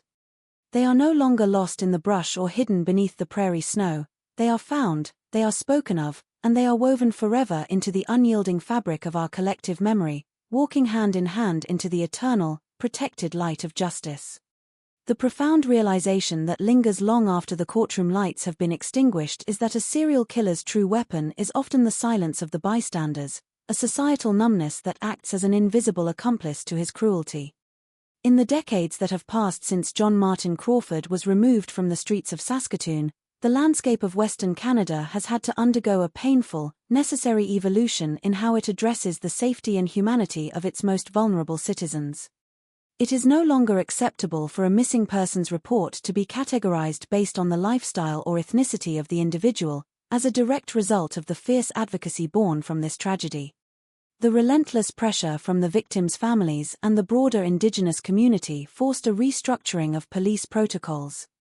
Creating specialized task forces dedicated to investigating the disappearances of marginalized women with the same urgency and resources traditionally reserved for the affluent. This hard-won shift in institutional behavior is a monument to the women who were lost, ensuring that the structural negligence which allowed a predator to hunt with impunity is systematically torn down and replaced with a culture of active accountability. The true measurement of justice in the wake of such absolute depravity cannot be found within the sterile confines of a prison sentence, but in the ongoing, daily struggle to restore dignity to those whom the system failed. Every time a young Indigenous woman is provided with safe, accessible transportation in the late-night hours of the inner city, or given access to housing and employment resources that lift her out of the survival economy, a direct victory is won over the darkness that Crawford sought to cultivate. The grassroots movements that emerged from the grief of Saskatoon have spread across the entire continent, sparking national inquiries and global awareness campaigns that connect the dots between historical trauma and modern-day vulnerability. These movements are a living testament to the fact that while a killer can destroy the physical body, he is completely powerless against the enduring spirit of a community that refuses to let its daughters be treated as disposable footnotes in a criminal ledger. As we reach the final, quiet resting place of this long and heavy narrative, the focus must shift entirely away from the monstrous acts of the perpetrator and rest solely on the immortal light of the lives he tried to erase. The names of Mary Jane Sirloin, Shelley Napope, Eva Taysup, and Kalinda Waterhen must not be remembered as symbols of victimhood, but as vibrant, complex human beings who were deeply loved and whose absence left a permanent scar on the fabric of the world. They were part of a sacred lineage, daughters of a resilient land, whose stories were violently interrupted but whose legacy has become a powerful catalyst for a safer, more compassionate society. The cold prairie wind will continue to blow across the plains of Saskatchewan, but it no longer carries the chilling weight of a hidden horror, it now carries a roaring promise of protection, a commitment to vigilance, and a deep, unshakable vow that no matter how dark the night becomes, the vulnerable will never be forgotten, never be abandoned, and never be left to walk alone in the shadows. The deep structural changes that ripple out from a tragedy of this magnitude eventually transcend the borders of the city where the crimes occurred, transforming into a universal lesson about the critical importance of human solidarity. When we look at the legacy of Saskatoon in the wake of the John Martin Crawford investigation, we see a community that was forced to learn how to heal itself from the inside out, recognizing that relying solely on an indifferent system would only lead to more heartbreak. This realization sparked a profound cultural renaissance among the younger generation of Indigenous advocates, who took it upon themselves to reclaim the streets not through violence, but through a radical reclamation of space, presence, and mutual protection. They organized community patrols, established immediate response networks for missing individuals, and utilized modern communication tools to ensure that when a person vanished, their face and story were instantly amplified across thousands of screens, creating an inescapable web of public awareness that leaves no room for administrative delays or institutional neglect. This evolution in community defense represents the ultimate defeat for the ideology of the serial predator, who relies entirely on the isolation and fragmentation of his targets to execute his desires. Crawford operated under the assumption that the women he chose were completely disconnected from a larger, protective matrix, believing that their status on the economic margins meant they were essentially orphans of the state whom no one would fight for.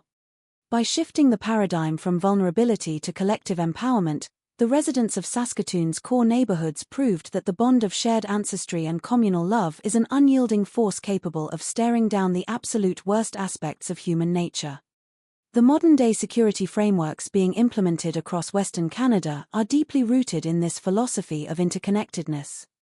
Treating every individual's safety as a collective responsibility and ensuring that a threat to one is immediately recognized as an existential threat to the entire social fabric. As we bring this extensive journey to a definitive close, the overarching truth that remains is that memory is an active, militant force against the erasing effects of time and systemic apathy.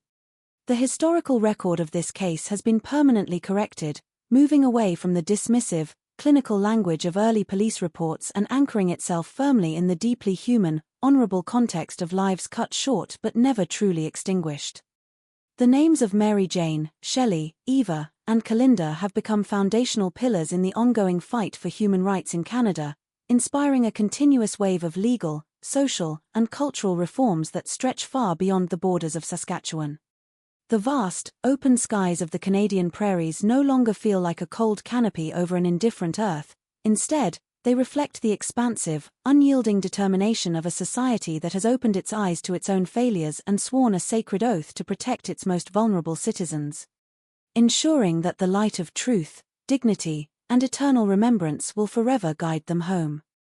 The profound cultural transformation that followed this dark chapter in Canadian history eventually reached the very roots of how the country handles historical trauma and truth-telling. In the decades following the conviction of John Martin Crawford, the cries of the families of missing and murdered Indigenous women grew from localized protests into a national movement that could no longer be silenced by political bureaucracy. This grassroots pressure culminated in a comprehensive national inquiry that forced the entire country to look directly into the mirror and confront the reality of systemic violence. The testimonies delivered during these hearings echoed the exact patterns seen in Saskatoon during the early 1990s, demonstrating that the structural indifference Crawford exploited was a widespread, historical crisis that required a complete overhaul of legislative, social, and judicial frameworks. This process of truth-telling allowed the memories of Shelley Napope, Eva Taysup, and Kalinda Waterhen to become catalysts for structural change, ensuring their lives were not lost in a vacuum but were instead woven into the foundational architecture of a more accountable society. The true dismantling of a predator's legacy occurs when the spaces they once used for terror are transformed into sanctuaries of collective strength and cultural healing. Today, the core neighborhoods of Saskatoon and the surrounding rural communities are no longer defined by the paralyzing fear of the unknown or the heavy silence of uninvestigated disappearances. Instead, these areas have seen the emergence of innovative, Indigenous-led safety initiatives that focus on holistic protection, early intervention, and immediate community mobilization. Specialized mobile apps, localized safety networks, and rapid response volunteer groups ensure that when an individual goes missing, an immediate web of protection is activated without waiting for institutional validation. This shift from reactive panic to proactive empowerment represents a monumental victory over the predatory calculation that relied on isolation, demonstrating that a community united by love and shared heritage is an unyielding defense against the darkest impulses of human nature. As we reach the final resting point of this extensive and deeply emotional narrative, our focus must remain fixed on the enduring light of the lives that were so brutally cut short. The names of Mary Jane Sirloin, Shelley Napope, Eva Taysup, and Kalinda Waterhen do not belong to the darkness of John Martin Crawford's crimes, they belong to the eternal history of their people, to the families who loved them, and to the continuous struggle for human dignity. They were vibrant individuals who possessed their own unique laughter, dreams, and hopes for a peaceful future, and their stolen potential leaves a permanent scar on the fabric of our world. The open skies of the Canadian prairies will continue to watch over the changing seasons, and the northern winds will continue to blow across the plains, but they no longer carry the heavy weight of forgotten secrets. The silence has been broken, the truth has been spoken, and the memory of these women will forever remain anchored in the light of absolute justice, dignity, and everlasting remembrance. The intellectual shift that occurred in the aftermath of these horrific disclosures also transformed the landscape of true crime journalism and academic research across Canada, sparking a serious debate on the ethics of criminal storytelling. For generations, the media had prioritized cases involving affluent victims, creating a sensationalized narrative loop that completely ignored the systemic conditions facilitating the rise of serial predators on the margins of society. The stark contrast between the minimal initial coverage of the John Martin Crawford murders and the massive, frenzied press storms surrounding contemporary non-Indigenous cases became a foundational case study in media bias. This critical self-examination forced a new generation of journalists, podcasters, and documentary filmmakers to re-evaluate their responsibilities, shifting their editorial focus away from the grotesque psychology of the killer and anchoring it firmly in the systemic failures, the socio-economic vulnerabilities, and the inherent human dignity of the victims. This evolution in narrative ethics has ensured that modern retellings of these crimes serve not as passive entertainment, but as active tools for public education, social critique, and a relentless demand for institutional transparency. This transformation in public discourse has had a direct, measurable impact on how modern legal systems handle historical cases of violence against marginalized communities.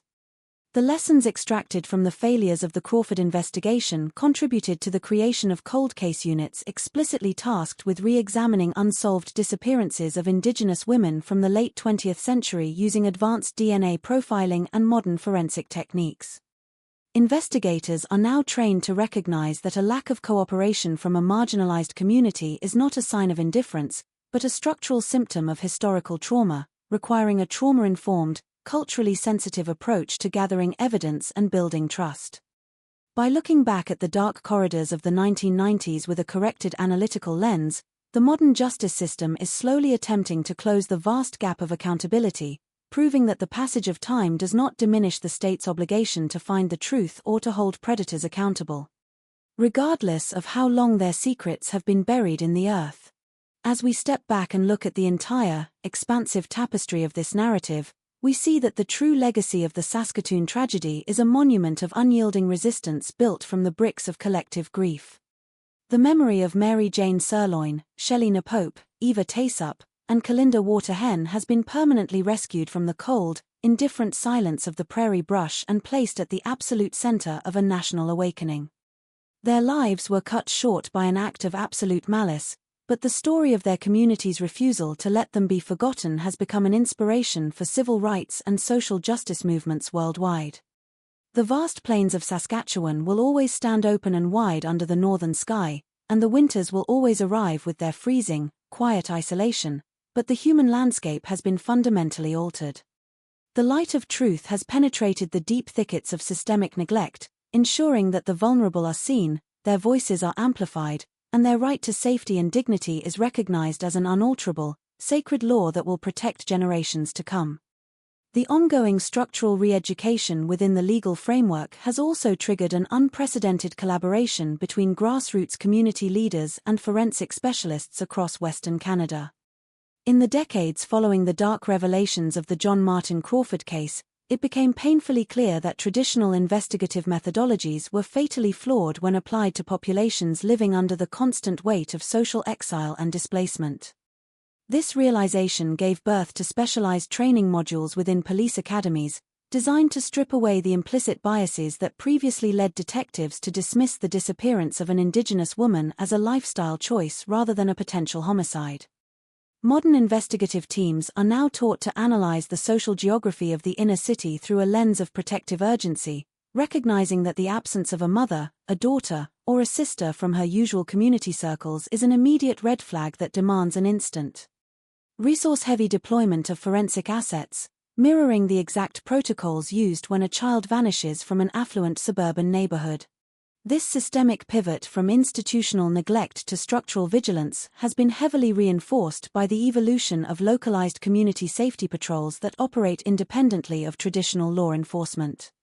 In Saskatoon, groups composed of grandmothers, aunts, and young men who witnessed the devastating fallout of the 1990s have taken to the streets to provide a physical shield for those who still navigate the dangerous late-night corridors of the core neighborhoods. These patrols do not just monitor the alleys and bus stops, they provide immediate communication links, safe transportation options, and a supportive, non-judgmental human presence that completely disrupts the predatory calculations of modern-day opportunists who might still harbor Crawford's dark delusions. By establishing a continuous, visible network of protection, these community members have successfully reclaimed the very streets that were once treated as an unmonitored hunting ground, transforming zones of extreme vulnerability into fortresses of collective care and cultural resistance. As we look across the vast expanse of time that separates us from the discovery of those shallow graves in the autumn of 1994, we find that the true victory over the legacy of the Lady Killer lies in the permanent alteration of the public consciousness. The names of Mary Jane Sirloin, Shelley Napope, Eva Taysup, and Kalinda Waterhen have been lifted out of the clinical, detached records of the judicial archives and woven into the living tapestry of a continent-wide movement for human rights and ancestral honor. Their lives, though brutally abbreviated by an act of absolute malice, have become the foundational pillars of a safer, more transparent society that refuses to allow the cold winter winds of the prairies to bury its moral responsibilities.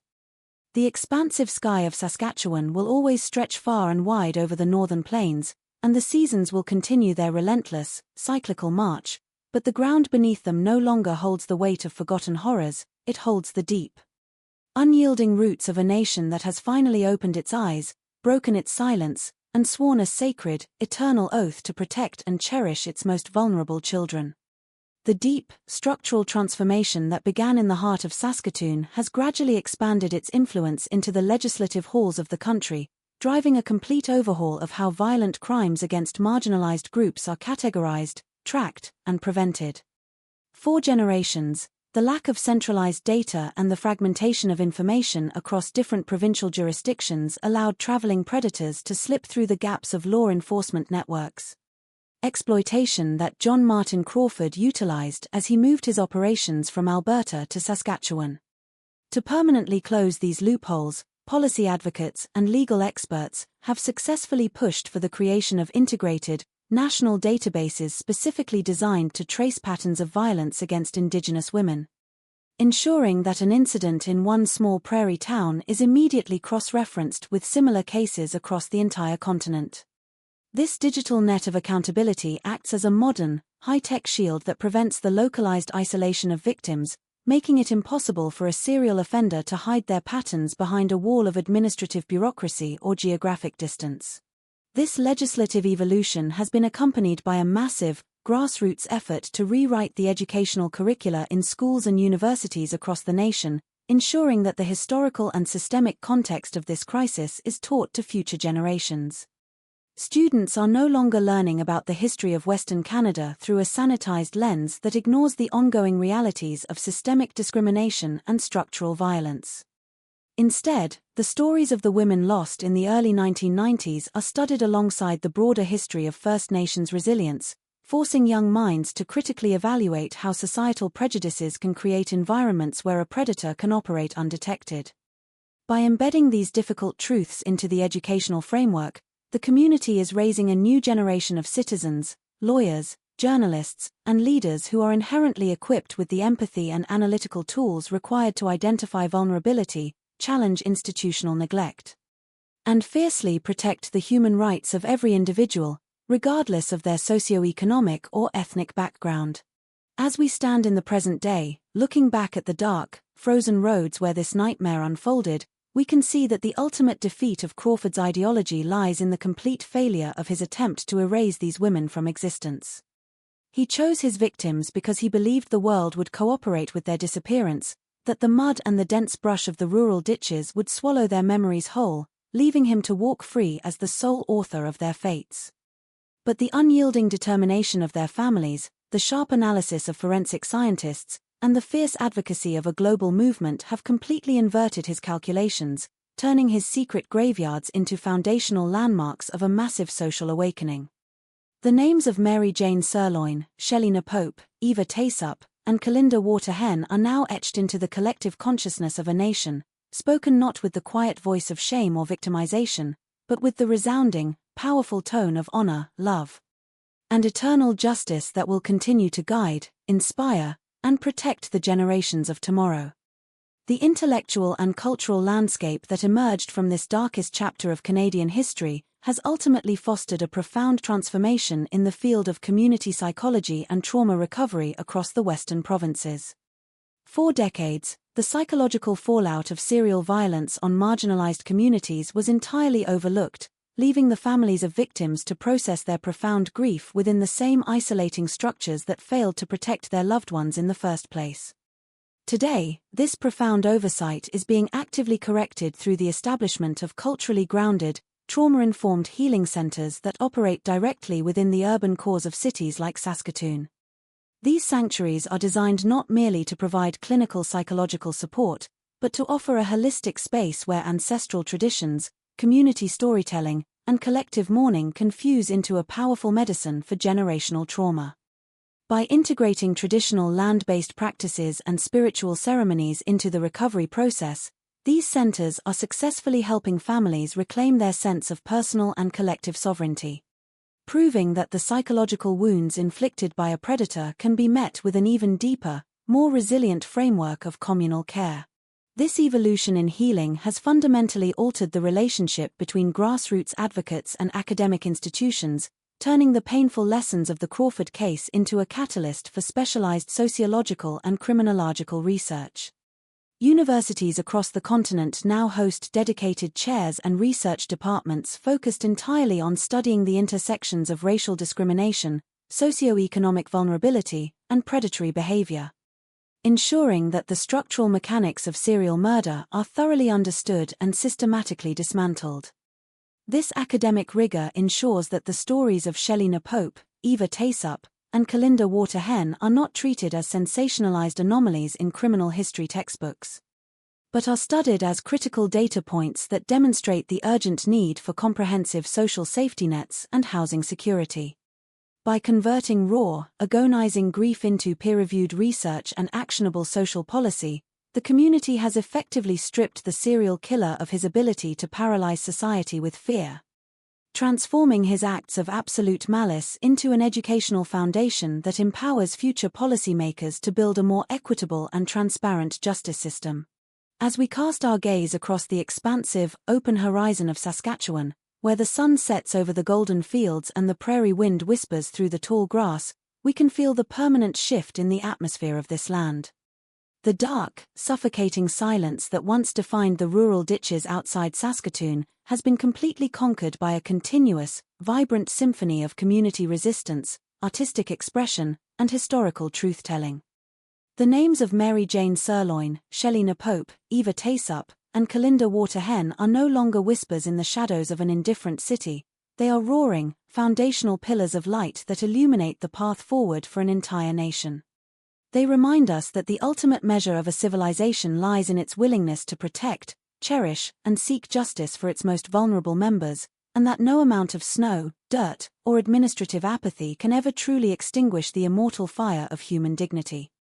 They are remembered, they are honored, and they walk forever in the brilliant, unyielding light of absolute truth and eternal love.